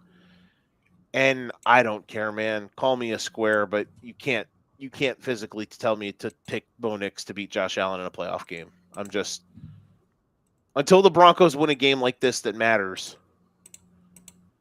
The Packers win was incredible. And I understand the Packers died after that game, more or less. But Bo was fantastic, and that was a good win. They were down. They came back and won. And I understand it's not fair to be like, he's never won a game that mattered. And then finally when, you cherry pick what games matter and whatnot. But in all seriousness, like I get they went 14-3. I get that. Like the Chiefs game, it mattered. But I don't know, man. We'll see. I could be wrong. I'm going to say that a lot, but I'm going to pick the Bills here, and I feel pretty damn confident about it. And if Sean Payton shoves it up my ass, then sometimes you just get stuff incorrect. But I'd rather be caught dead than willingly pick Bo Nix to beat Josh Allen in a playoff game. Yeah, I was gonna. Ray, am I crazy? What's the spread? Is it? It's 1.5. 1.5. Yeah. Yeah. Bills are plus 1.5. Over under is 45. I know the over under is 45.5 because I'm on the under for this. And honestly, like I get everything that you're saying, Joe. And I get everyone's on Bills money line, and I think you should probably stay on Bills money line. But I don't know, man. I done known Sean for a long. Not known Sean, but I done watched Sean for a long time. I've seen the type of game plans that he comes up with, and one thing Sean's not really about is losing in the fucking first round. So it's just a little hard for me personally to turn around and then say like, yeah, I'm gonna fucking pick, like either one of these teams to win because I don't really have a lot of faith in like the Bills as a whole. Like I understand who Josh Allen is, but like Buffalo just makes me laugh sometimes. And then on the flip side of it, Bo Nix is not a real person. And I refuse to accept the fact if he's a starting quarterback in the NFL, but apparently he is. And it's like I said, it's just really hard for me after watching Sean for all those years to be like, yeah, no, he's just gonna like lay down and die for this. So I'm just gonna stick with the under, but I think the Bills end up winning still. But there's a part of me that's like, Denver's gonna win this fucking game. So just give me the under. All I want is the under. Can I just take the under? Is that all I have to do? Yeah. All right, That's just want the fine. under. Yeah, you don't. It's what Yeah, the rule if is. you What want- has to be but you- minus 150. I said if it's any like for the if we're doing like the actual ATS, like I'd say anything under 1 or like 120-ish adjacent is like kind of where the line is. And then we were, for housekeeping, we're keeping that in the actual straight up pick. So if you're picking straight up the Broncos too, which Yeah, is fine. I'll go listen, Broncos, and then like my official play would be the under. Coward. I'm kidding. I honestly feel better that he picked the Broncos just because I feel like I don't want us all to look like Jamokes. We all picked the Bills. Like I feel like that would be extra square, and I feel like we're not that. Yeah. Get him. Yeah. Look you, Kyle Tucker. Still add that one. That counts. I guess. How does this game go wrong for Buffalo? Denver's just ball controlling. I think shit Denver out of just the game. contains Josh Allen. Like truly, like if you said the way Denver's defense is that you have to have James Cook beat you, I think they're fine with that. I was actually gonna say after all the bumps and the bruises and everything that Josh Allen took last game, I wouldn't be surprised if the Bills were like, we're gonna lean a little bit more on James Cook, Right. and I think that's easier for the Broncos to stop than it is to stop Josh Allen. Which I mean, I'm not saying you can't stop him, but like it's a little bit easier to stop the running back than it is the running quarterback. So, yeah. I think the path to is like Khalil Shakir last week had 12 catches for That's 80 not yards. happening again. This week he probably is going to have like one catch for 7 yards, So, that he found 12 or he found like 9 different receivers or some shit like that. Yeah, it could be a little tougher for that, but we'll see. Any other things you want to say on this game, Nick? I don't know. I think of all the games this weekend, this one is probably one that I'm staying away from for player props and stuff. I just don't feel like I have a really good read on this one at all.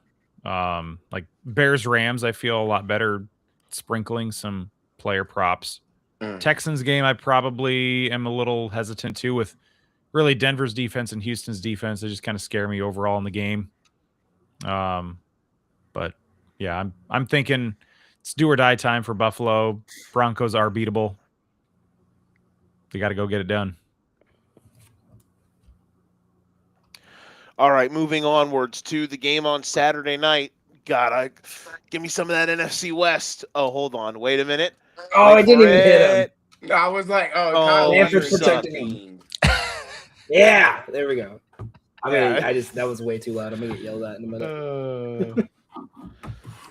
What are you doing? Give me Beating up Kyle Tucker in a video game.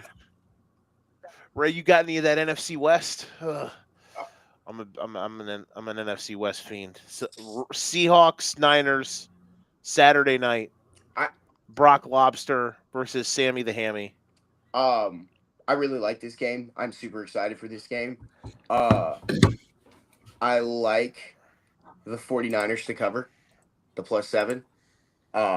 It does feel like that's a big number, doesn't it? And I still feel like the Seahawks win this game. I think they have a better defense. I think their offenses are. I think San Francisco's probably got the better offense in terms of like player personnel and whatnot.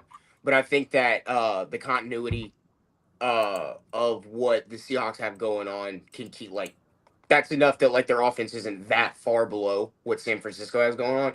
But then on the flip side of it, Seattle's defense is nutso, and they are not dealing with nearly as many injuries. They have their best player on defense. Meanwhile, Fred Warner is, slowly creaking his way back from the substation injury. Shout out that guy on Twitter who came up with that bullshit ass conspiracy theory. My tinfoil hat is on very tight for that. Yeah, I'm with it. Hey, I don't know what exactly you're talking about, but I do know this. If Fred Warner plays on Saturday and you gave him a piss test after the game, that cup would melt. Wow. This motherfucker would probably light up as you handed it to him. Yes. So I'll say this. Torrey Horton?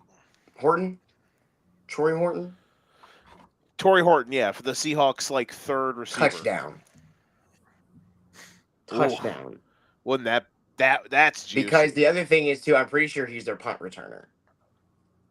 He is their punt returner. He ripped your team in half. That's fine. That's fine. This year. I remember that because that was the one game this year where he went nuclear. He had a punt return and a receiving touchdown in the first half against you guys. Shut up. Anyway, So I'll say this. I'm sorry. I just remember since 2015, there have been with a divisional playoff matchup, where the total's been 45 or higher. The under has hit in 60% of the games. And like the only one, Green Bay. So I'll put it this way: Green Bay, Chicago, and that the Philly Washington game is the last time it's went over since 2021 when in the New Orleans Tampa game. I was literally going to say, are we? That's almost 4 years of there being divisional playoff matchups or divisional rivals in the playoff where the total's 45 or higher and it's went under. Not to mention the only thing that broke that was a crazy comeback and a game where the winner scored 50. So to add into this, when the spread is 7.5 or higher since 2015, it's been the underdog as a road dog 7.5 point underdog. They're 2-3. They're 0-5 straight up. Literally, we got Pittsburgh, Baltimore. We have not had a cover since Baltimore Cincy in 2023, and Miami Buffalo in 2023. All the other ones have been absolute blowouts. I do like the under here. I think San Francisco's defense, whether it's got Warner back or not, is just completely locked in at this point. I get it. Seahawks offense is probably a bit better than the Eagles offense, but I think seeing each other this many times, I think after the last time these two teams played, it was 13-3. In fact, three of the last 4 games these three teams have played have not even hit 40 points. So I'm gonna back defensive showcase. These teams know each other well enough; they know how to stop each other's offense. So I'm gonna trust an under here. What did you say it was 43.5? I got 45.5 and minus 120. Ooh. I don't know why I'm even writing any of this shit down. But I have if Darnold is good to go, I still think he's going to be shaky. This is Darnold in the playoffs. So I'm going to take – I think Seahawks can pull out the win here, but I'm going to take San Francisco on the spread, 7.5. Yeah, I definitely am in the – I like Niners to cover, Seahawks to win. I just think it's too many points. I don't hate because everyone's got to pick sides, but people are like if legend emphasized. I do believe that like people are saying like the Niners result would shock me. Like why? Why would it shock you? I don't think any result this weekend for either side would be surprising. That's how wide open this thing is, man. But for the Niners' sake, I think they can hang. They're just playing so well. You can't kill them. I think the Hawks win, but I'm going to pick the Niners to cover. Danny, what do you have? I already said. Or what was your? I got the under 45.5, but if I got to pick an ATS, I'm going to take San Francisco on the spread. All right, so you have Seattle. I think they can pull it out, yeah. All right, Nick. Well, damn, I was gonna take San Francisco +7, but since literally everybody's on it, I'm gonna be the contrarian. I was gonna have Seattle taking the win anyway, so I guess I'll just have them win it by a little more than 7. I think with Kittle out and Seahawks having all week to prepare for him not being in there. I think I remember seeing that their run game is not as good when Kittle's out. He's a really good blocker. That might hurt. So yeah, because you guys stole it from me, I'm gonna take Seattle -7 You or don't 7.5. Danny, Whatever do it you is. want You don't like tongues? tongue? Yeah, Tongus, bro. He's demon. Tendongitis? Danny, what do you want your of record pick to be? The under or the Give me the spread? under. Okay. And what number did you get it at? 45.5, -120. Okay. Okay. Under. So, 45. Nick, for that, where you said their offense is worse without Kittle, this season without Kittle, they put up 42 on the Bears, 19 on the Bucks. They have only had 2 games where they haven't scored at least 3 touchdowns. I was just talking run game. Oh, I mean, still, McCaffrey is 95% of their offense. I mean, that was the Bears defense we're talking. Yeah, it's not like it's a world beater or anything. No, No. it's not. Trust me, Yeah. it's not. No, they give up 21 points a half. Yeah, They just they're Usually the first half. dizzy from all the fingernail polish fumes. And Yeah. that, Hey, there's hey, that, a couple there's more- a bunch of man titties blocking their plays. They can't see what's going on. couple more Let's wins. be We're all quite gonna have frank painted here. fingernails. Let's be quite frank here. I'm We gonna be are too honest. I insulated might have from to coming on the mute. I Sunday might Night have to Show with like my nails delete painted. Joe's number if the Bears win the Super Bowl for like a week. I'm Why? joking. Joe's like, no. All right. I you know what? At -125, if they're gonna dangle a -125 McCaffrey touchdown number on me, I'd be tempted to take that too. Is that really what it is? It's -125. Yeah, on FanDuel it is anyway. That feels like a trap. 100%. 100%. The fuck. Are you the Star Wars guy? It's a trap. No, it's a trap. It's a trap. Up next, our boy Don's big burly boys, the New England Patriots, taking on the Houston Texans. And I have to backtrack. I'm really conflicted, man, because I was telling myself literally like all week last week that if Houston wins, I'm going to pick the Texans no matter who they play. And I said it on Sunday. I'm going to take them to beat New England if they beat the Steelers. And now we're here, and I just don't know. I just don't know. Were you not impressed with CJ Stroud on Monday? Every time I really try to have faith in this dude, You weren't man, impressed with Charlie Kirk's performance from the grave? he was great, you know. Real On shot. the third month he never raised. mind. What do you mean? On third down, he raised.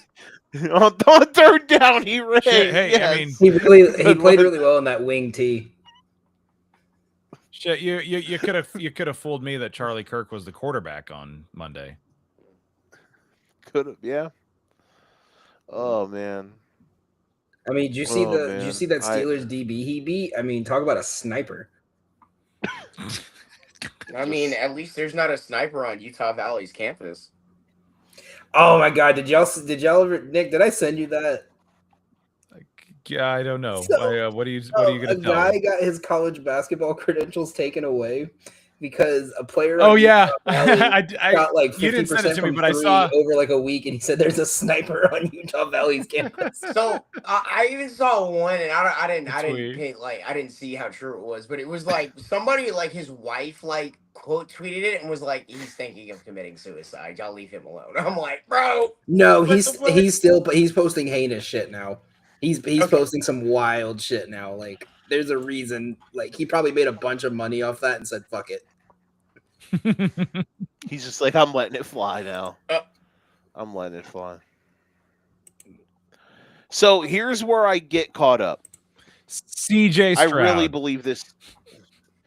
It's kind of him, but it's also like it's not just him. Like I trust him a billion times more than I trust Justin Herbert's point shaven ass. That's for sure.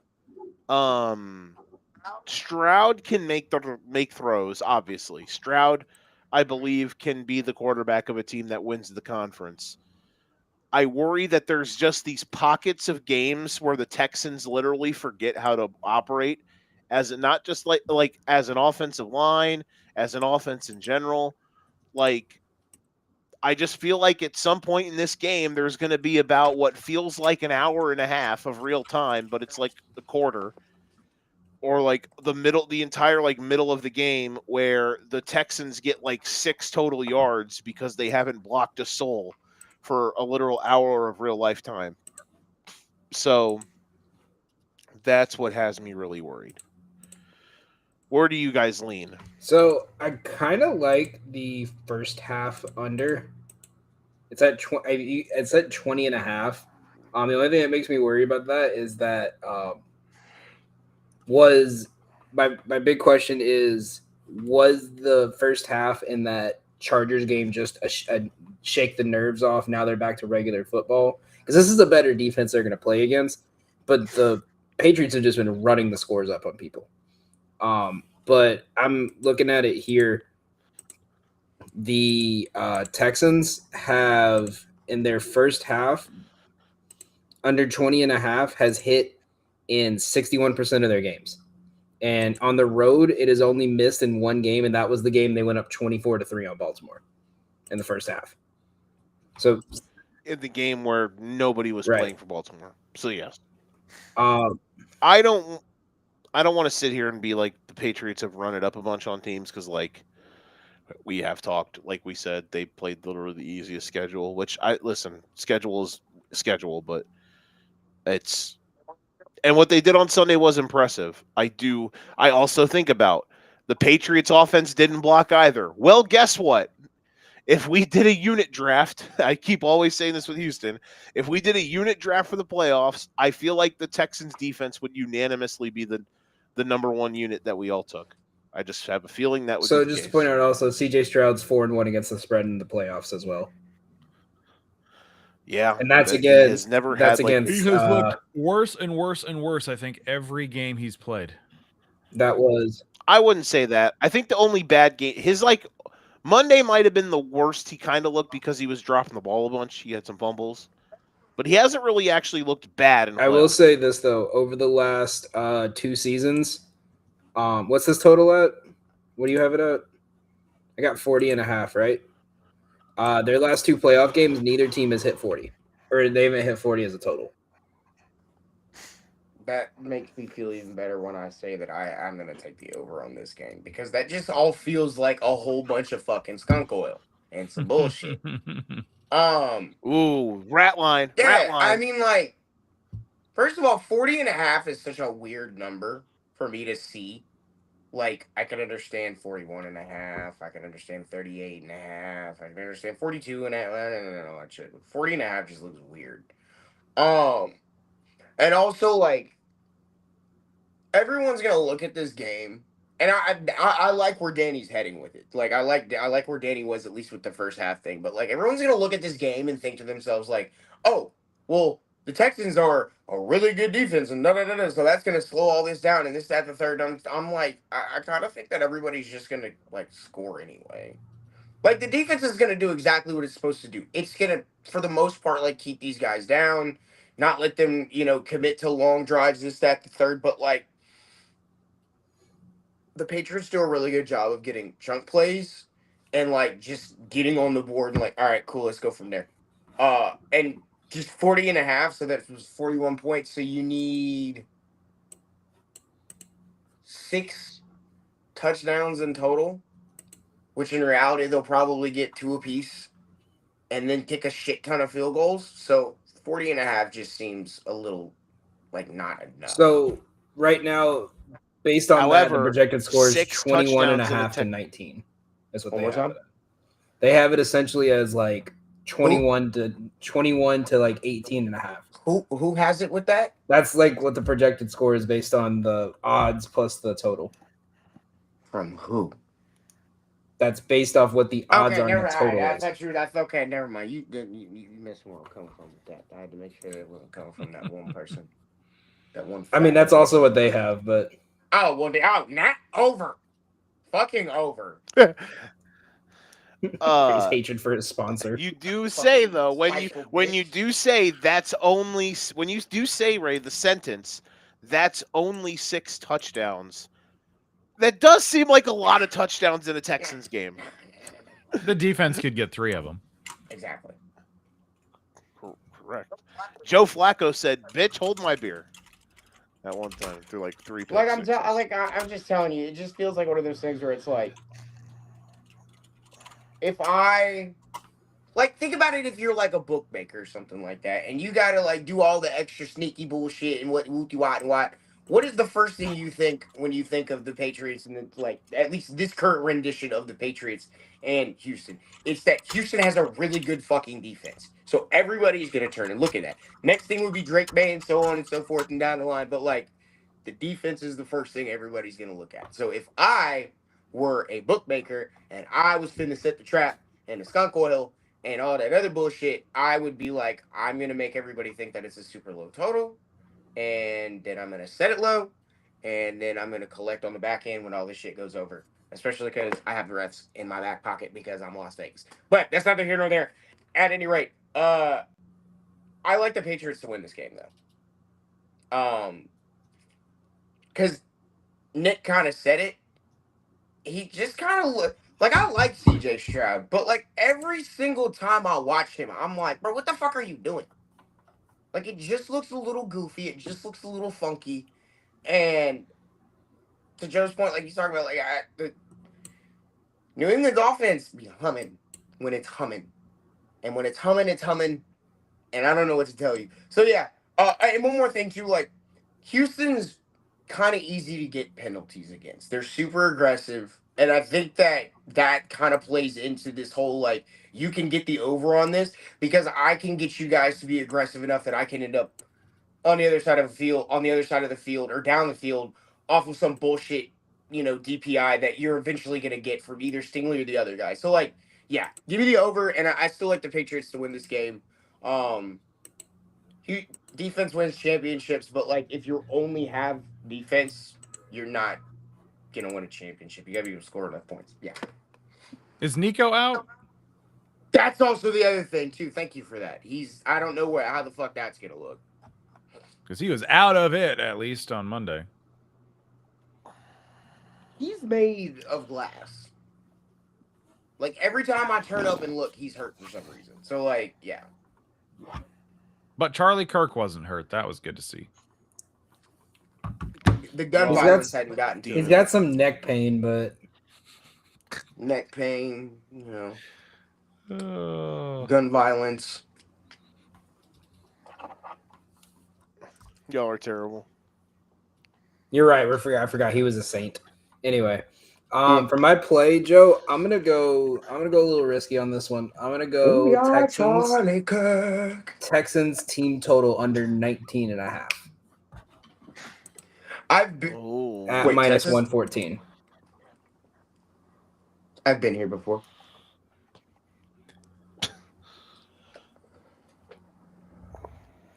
Under 19.5. And you think you have the Patriots winning? Yeah. Nicholas? I'm going to roll with the Texans spread. Okay. And are we giving him +3 or 3.5? Just 3, right? What's the difference in odds? I got +3 here on FanDuel for minus 104, and the +3.5 was closer to like 110 or something. I got +3.5 at minus 112. Yeah, that's acceptable. Yeah, I'd say 3.5. Okay.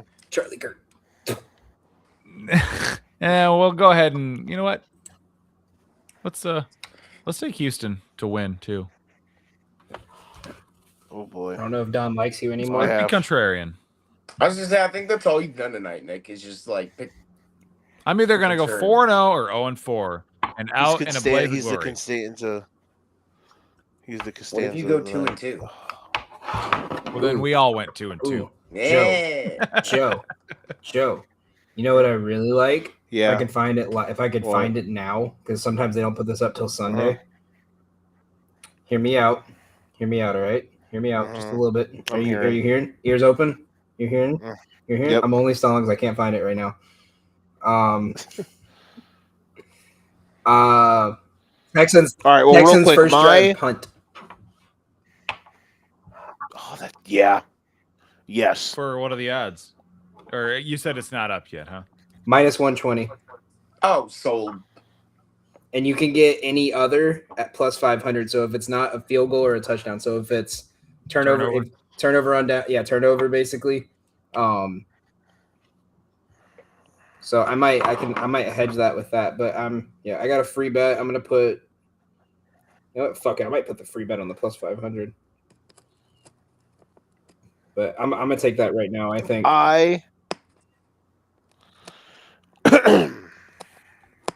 Well, I like that for Chicago.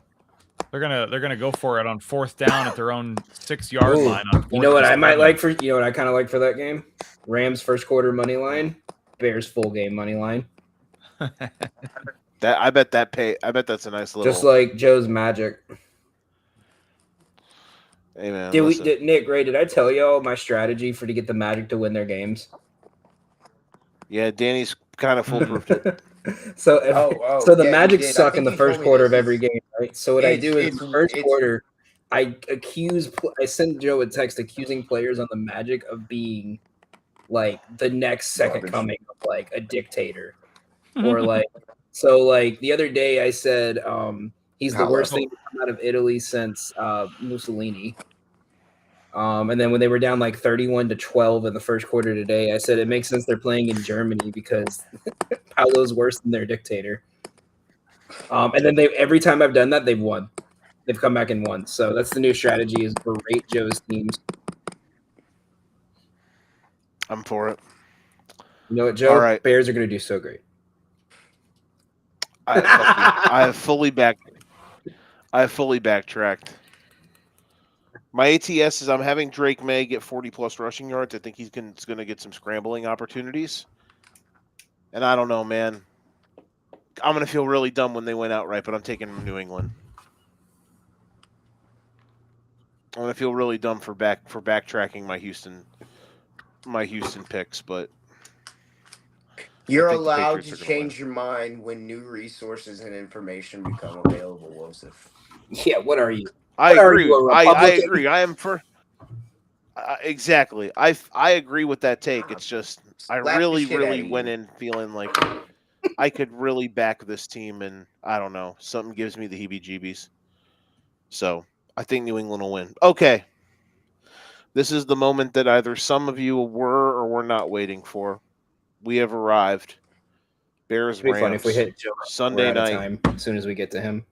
Yeah, exactly. Sunday night in Chicago. It's Chicago. And let me give you my forecast for the game. It gonna be cold and it gonna snow. Not like a lot, but it gonna be cold. That's for sure. It gonna be cold. It gonna snow. It's gonna be cold as hell. There is a statistic that is out there where dome teams that come to games where it's below freezing in their last 10, I think, is 1-9 straight up, or something like that. Sounds like a Miami Dolphins stat. The Dolphins were hella cold in that Chiefs game. Oh wait, you said playoffs. Dolphins don't play in a dome, though. Oh yeah, that's true. The Dolphins don't play in a dome, Florida. Yeah, there you go. Essentially. So we have a lot of different variations to go with this game. Who wants to start? Or should I be the one to start? Would you like me to throw a couple little trends at you? So Please since do. I'm intrigued. 2000, there has been 42 games in the playoffs where the home team is the underdog. Those teams are 26-14 and 2 against the spread. When you take into the spreads that are 3.5 or lower, they are 20-14. The under has hit in 65% of both. Mm-hmm. And the underdogs are 18-17 straight up if it's below a field goal. Most recent games that have fit this trend was Pittsburgh, Houston, Chicago, Green Bay. We're 1-1. Buffalo, Baltimore last year. Houston and LA last year, and Tampa Bay and Philly. Yes, Tampa Bay was the home dog against Philly last year, I believe. Right? 2 years ago. ago on that Monday Mhm. night game, and Tampa beat the brakes off them. So those are some interesting trends. Yo, do you want me Um, to tell you how this is going to go? go right. for it. So I'm going to take the Bears to cover. What is it? 4, 3.5, 4. It probably depends on who's on where you shop till you drop, but it did. Speaking of drop, it opened at 5.5 and dropped literally a point immediately. And by the time we were doing our show Sunday night, it was at 3.5. Just So, also side note, but it's the held Bears. It's held at The 3.5. Bears all are week. 1-3 against the spread as a postseason dog, and 1-3 straight up. So I'm going to take the Bears to cover. I'm going to take LA to win. And the way this goes down is really simple. With about 70-ish, maybe I even give them upwards of 90 seconds. The Bears are going to score a touchdown to go up. Probably 2 points, 1 point, something like that. Okay. Then from there, they're going to kick the ball off back to the Rams. The ball will not land inside of the landing zone like it's supposed to. It will then start from the 45. You hearing me, Joe? You listening to me? I'm giving you I'm giving you the actual script. This is the one. So when they start from the 45, it's gonna go Devontae Adams for 5 yards, Hookah for 5 yards, Hookah for 5 yards. At this point, you've got about 35 seconds left on the clock, right? Second down, about 5. You're at this point, you're roughly on your, or I'm sorry, yeah, it would be y'all's 45-yard line if we've added it all up. You start at 45, and then Tyler Higbee is going to catch a pass in the flats for about 37 yards. He will get stopped inbounds at approximately the 8-yard line. Y'all will call a timeout with roughly 14 seconds left. The Rams will then take a knee. They will let the clock drain down. They will kick a game-winning field goal. And then I will pick my phone up and I will text you, Big Wosif, in the Golden Ticket chat. And all I'm going to say is, I told you about that man-titty bitch, Dennis Allen. Thank you. Can I offer an alternative to that? No. No, I have a good alternative to that because I'm listening. it involves Dennis Allen fucking up. Oh, So yeah, I'm they listening. fuck up, right? So they give him about 20 seconds. They leave a little bit too much time left, right? Caleb Williams gets the ball. He gets it down inside the 20, and we get double doink part 2. Oh, no. Right before the drive, they're panning to the celebrities in the crowd. Kyle Tucker gets shown, immediately gets booed out of the stadium. He didn't turn the brake. Public Then they go execution nuts. on the field. Public. Yeah, they don't even. Amazon won't go to commercial for this one. They just. You just see the sniper up at the top This on is- top of the Jumbotron, like getting ready. This is the fourth quarter guillotine brought to you by Lexus. In partnership. No, with I just the had to French bring that government. up. So Joe, I kind of agree with you on these on warm weather teams and cold weather environments. My biggest worry is can the Bears pull off another fourth quarter comeback if it came down to it against a bit more disciplined of a defensive team with a better quarterback? Because whatever opinions anyone has on Jordan Love, Matthew Stafford's been in these situations a lot more and is a much better quarterback in the playoffs than Jordan Love is. Agreed. And with Sean McVay, who's been in this situation before, you have more targets. You have Devontae, who's been in this. You've had Puka, who's somewhat been in this last year or two. You have Kyron. You have Corum. You have a lot more weapons around you. Tyler Higbee. And you have a more put together defensive unit is the best way to put it, because I feel like Green Bay someone was always coming in, someone was always getting hurt. Like, I feel like this Rams defense is better too. I think this stays close, but Joe, I think your best season in years ends on Sunday night. I'm gonna go Rams, but I'm gonna say they cover the 3.5. So you've got, for housekeeping, you have Rams plus 3.5, or no, Bears plus 3.5. That's just my And official Rams win. pick. You know what? Let's get gross with two good offenses. Let's take the under. I'm Isn't incredibly Isn't conflicted. it supposed to be like misery snowing on Sunday too? See, I don't think it's going to be a crazy snow flurry, but it's going to snow and it's going to be below Yeah, zero. okay. Well, I think definitely anytime it's below zero like that, like sub-freezing like that, yeah, I'm a fan of the under. I agree with that premise to because of the optics, but I'm on the Ray train in a degree where for the Houston That's kinda game. cool. But because the total was at 50, it opened at 51.5, 52, and it's dropped 4 points. Well, 3 it's points, That's way too many. so it's Obviously, dropped it's a lot because because even of though majority of the bets are on the over, majority of the money is on the under.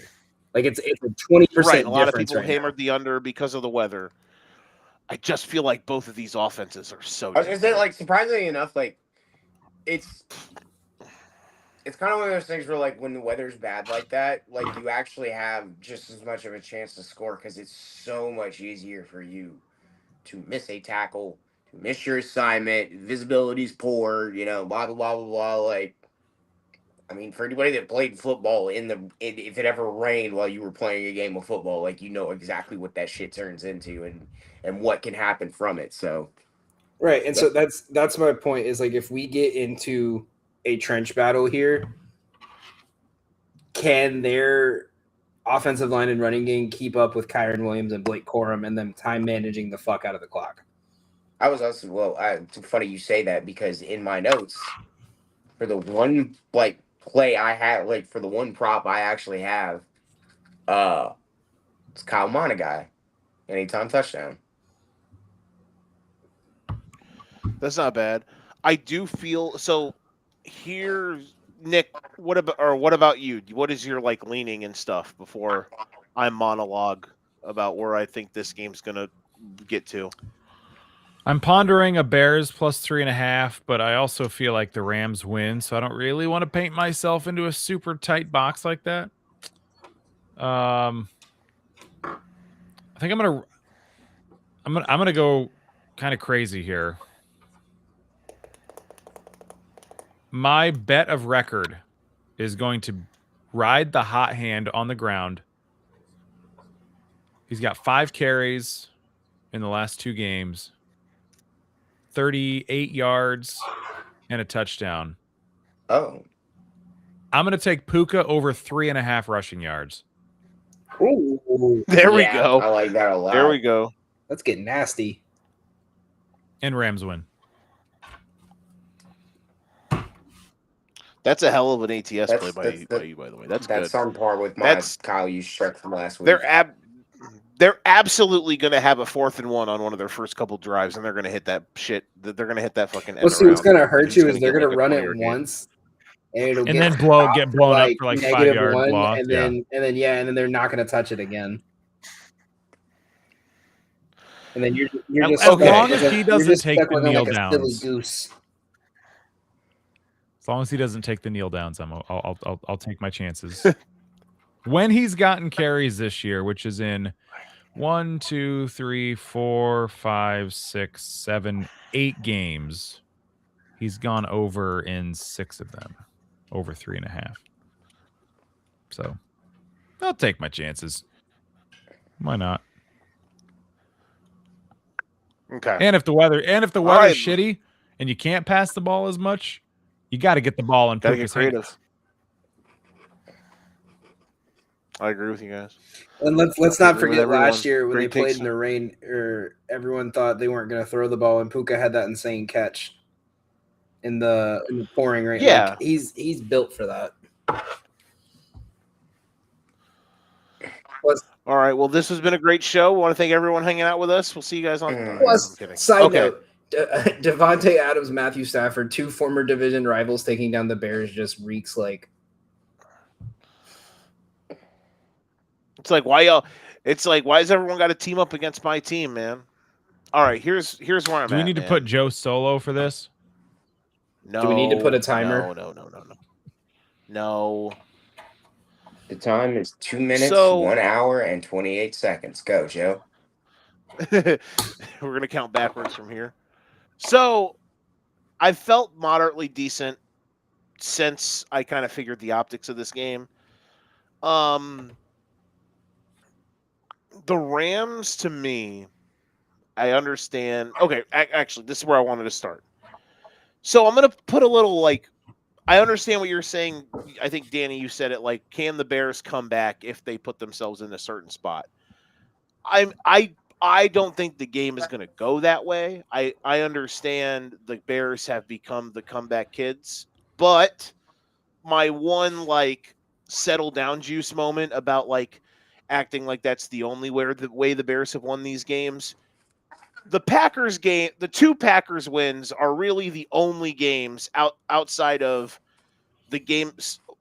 Okay, so the two outliers in their they've won a lot of these games in the fourth quarter, but the ones that have been the most quote unquote egregious in the comeback lore are the 2 Packers ones, where for some reason they actually did just look like dog shit for certain stretches of the game. So I guess I just don't think I think the game will have more of a realistic look like the Niners game looked like, where both teams are just kind of throwing haymakers and who can navigate more than the Rams get up and the Bears are just doing a crazy comeback again. So I just wanted to differ. I just wanted to make that point there. So obviously the Bears could have a shot to win in the last 2 minutes. That's different though than them making a crazy comeback. So I just wanted to note that. Are you going to pick Bears money line or not, Joe? We're getting there. I do worry. The Bears secondary either has Nashawn Wright, who's played out of his ass this year. That sounds painful. Or a healthy Kevin Byard, a roller coaster Jaquan Brisker, or 2 dudes playing on torn ligaments in their lower body, and Jalen Johnson and Kyler Gordon. And most of their line, most of the back 7 that they have playing is either it's not rostered coming into the NFL season, DeMarco Jackson, old man Kevin Byard, or dudes who have been hurt this year. Y'all still have Chauncey? So He's concussion. okay, yes, we do have Chauncey. He did not play against Green Bay. I do not have an injury Estimated report. as a full It would participant in Wednesday walkthrough practice. Good. A I had a full feeling fucking he would do that for irritant this. too, probably. So that's the thing. So obviously with him missing it made Kyler Gordon have to come back. I think Kyler Gordon and Jalen Johnson especially are good players, but they're in normal circumstances they wouldn't be playing. I think Jalen Johnson rushed back for the final third of the season when he had a torn groin and week 2 because he was like, oh, this team could make a playoff push. I'm going to come back. And then Kyler Gordon, I think the only reason he ended up coming back was because it was the playoffs. And Tremaine Edmonds and TJ Edwards both have been hurt most of the year. TJ Edwards snapped his leg on Saturday, which brought DeMarco Jackson in, which I think helped their defense look better because Edmonds and Edwards being injured, it makes them very slow. DeMarco Jackson is not slow. I say all that to say this. I do think that's an advantage the Bears offense has is the spine of the back 7 for the Rams are slow. And I think they can take advantage of that. My favorite ATS play in this game is Luther Burden over 2.5 receptions. I was wondering about him. Obviously you can hammer Loveland. He's their he's their best player on offense that isn't Caleb Williams or Joe Tooney or Darnell Wright. But so like Loveland's their fourth best offensive player, pretty good. I think that this Rams team, their defense has been really, really bad for about a month plus now. And you can throw on them. They're very gettable. I love Stafford. I've loved this Rams team all year. Chris. It's been weird vibes since the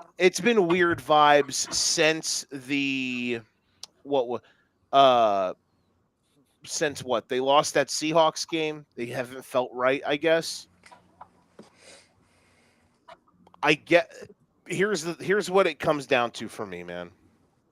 If the Rams, who yes, last year they played the Eagles and it was a snow game and they were the only team in the playoffs that actually should have beaten Philadelphia but didn't.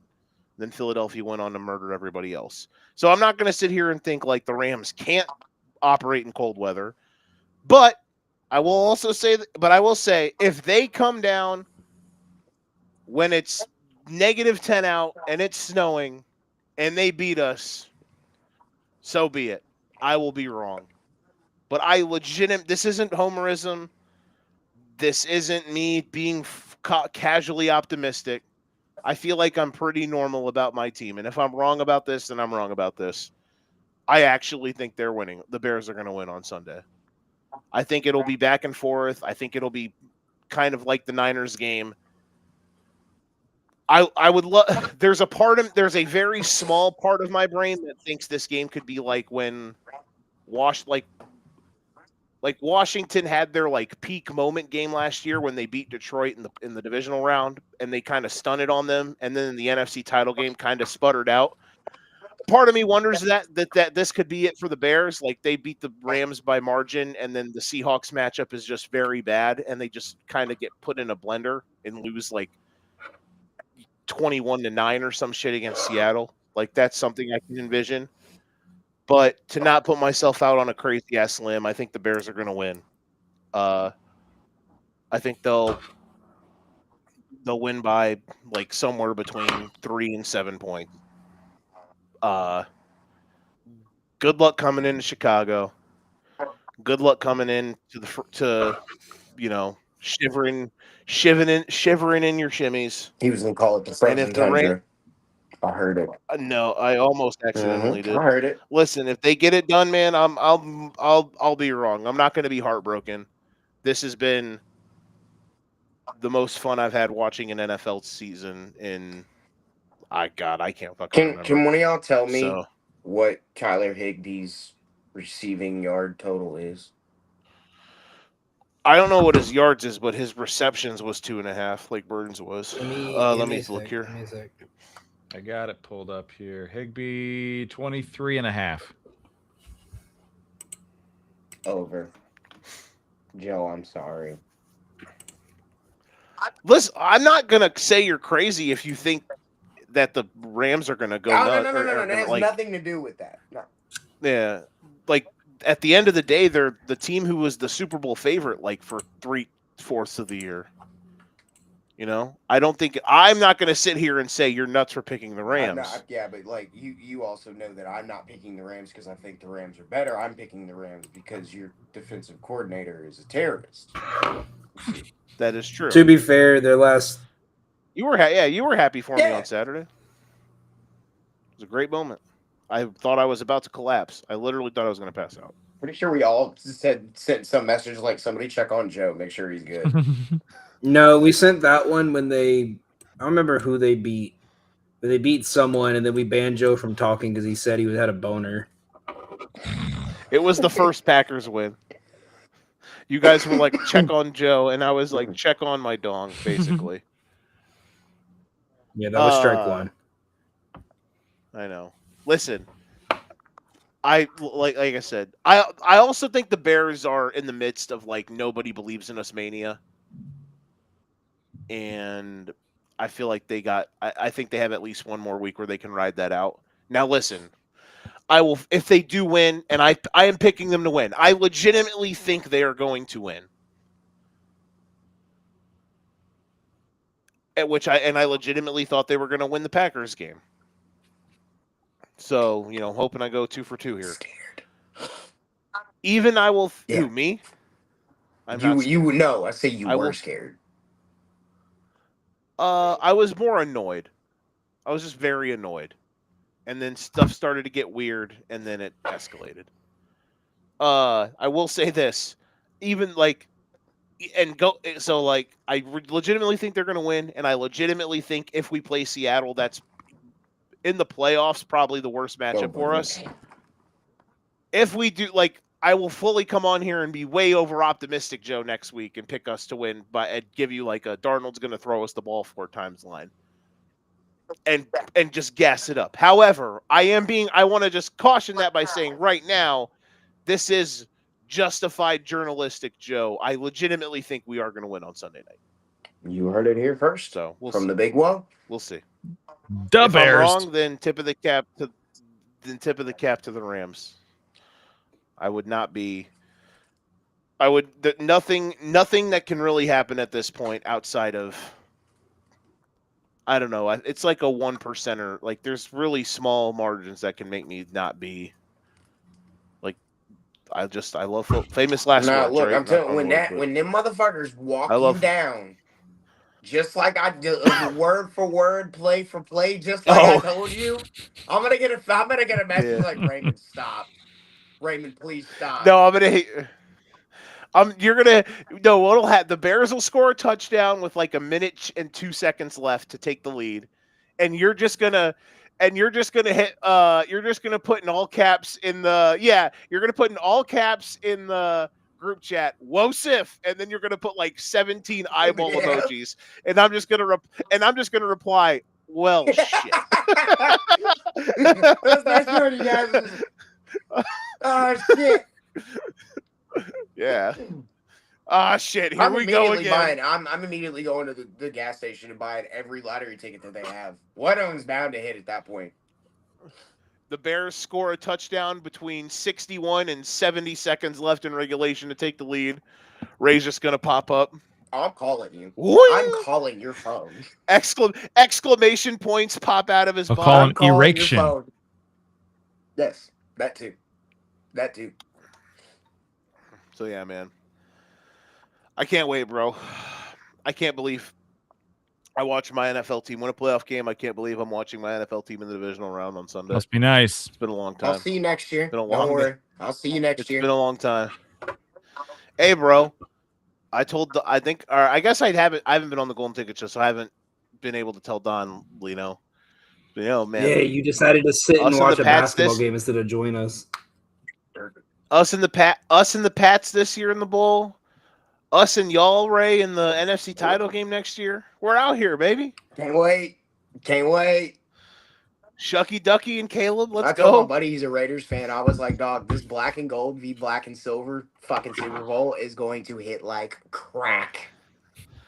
Shuck versus Freddie Oh Mendoza. my god. Crying. We're out here. All right, so we've done it.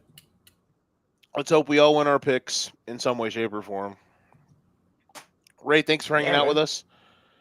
I would say, Nick, it's past your bedtime, but you're about to go on a binge this weekend, but because you ain't got no wife and kids. I know they left for the weekend, and I won't see them till Monday, so I gotta cram in as much dad stuff as I can. I'm gonna go play in a poker tournament on Saturday, doing a basketball game tomorrow night, having a buddy or two over to watch the games on Sunday. Should be fun.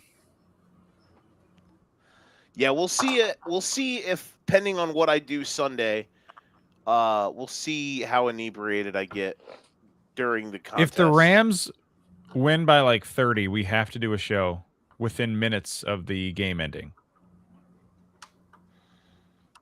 Minutes. I'll even show up. I'll show up. I'll come to work for that one. That'd just be tough. I might not be home. Figure it I don't out. care. I will I don't be care. in town. I just drive might not be home at and home. FaceTime. I was gonna say we can look at you like this on the phone. Yeah.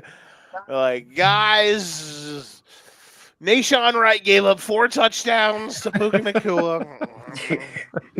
All They on the were ground. fine. I had a They great were time. It was a all good rushing season. touchdowns. You're just gonna hear Joe. It was the fucking flats. Her goddamn flag. or it'll be the opposite. And I'll be over here being like, guys, and I'll just be doing the Caleb Williams Iceman thing, like, he's so good. And just be going crazy. You'll be wearing your bikini from the photo if that happens. Yes, I will be. Ray hasn't seen it. Oh my God! Did y'all Don't do? show No, it to him. don't tell me y'all did Joe like that. They did do me. I like jokingly told Don about All because that, and Don was like, Don said, "I will." He's like, "Please do not ever delete that photo into circulation." All because I did it back in your life where I mentioned Grok turning all women's photos into bikini photos. Oh my God. And then Danny was like, bet. Danny was like, hold my beer. Danny was like, hold my Canva. It got your, Danny, I knew I liked you. it got your beer belly in perfectly. It is, yeah. I got You look like I got every a other smooth girl you see belly. on Lake Mississauga. smooth tummy. Aren't you proud of me for All knowing right, that lake? let's get in. It's not even. I could have been in North Carolina, been said like Lake Norman. But no. Listen. Danny, how do you pronounce that big ass lake right next to New Orleans? Pontchartrain? There you go. Yeah. There you go. Nick and Ray are spell eating Chapatula. crawfish right now. I couldn't tell you.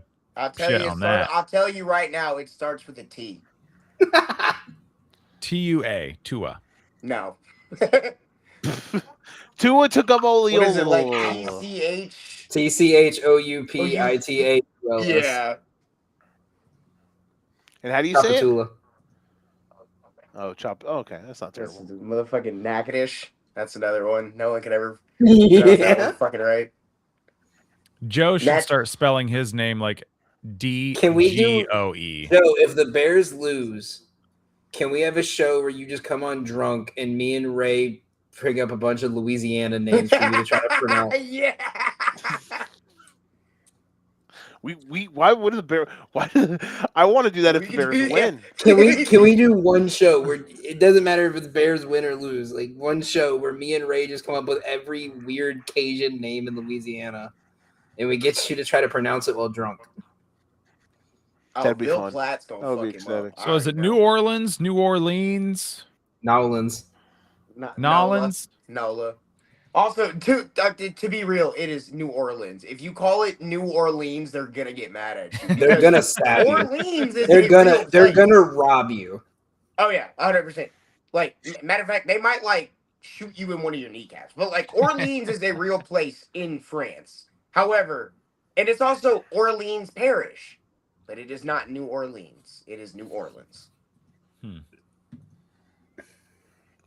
Shout out to Nolans. Nick, you gotta bring your son there when he's like 11. That's what my dad did. To Nolans? Yeah, he took me for New Year's Eve. I was 11 down the French Quarter. I was forever scarred. You and Ray can go to Mardi Gras and eat some crawfish. Put it on a cracker, dude. Yeah. First of all, on a cracker. First of all, let me explain. Yeah, you've never seen that guy? We go to Mardi Gras, we're not eating crawfish while we No, you don't eat crawfish during February. Them bitches. No, I know. I just mentioned two Southern Cajun things. No, you gotta get a beignet. Now I will take you through a drive-through daiquiri shop though. Mm-hmm. That will blow your mind. There you go. For those who've never seen it. You're not close enough to go to Middendorf, are you? Probably not. Where is it? Because I'm like 4 hours away from New Orleans. They're like the closest. In Acres. No. No. So that was my family's place where they would always go to eat. So that restaurant is like 80% of the town's income. Like that's how small the town is, and it keeps getting destroyed from hurricanes, and the government just keeps rebuilding it. If you guys have ever seen the meme of the guy, he's like riding on a lawnmower, and it looks like he's driving through like some type of like drive-through convenience store.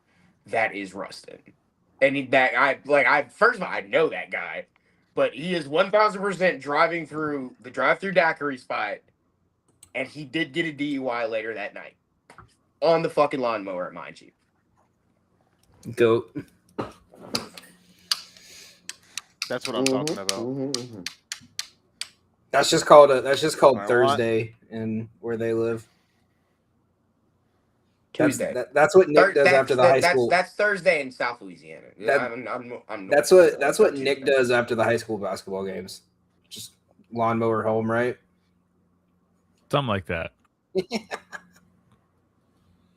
With no shirt on, mind you.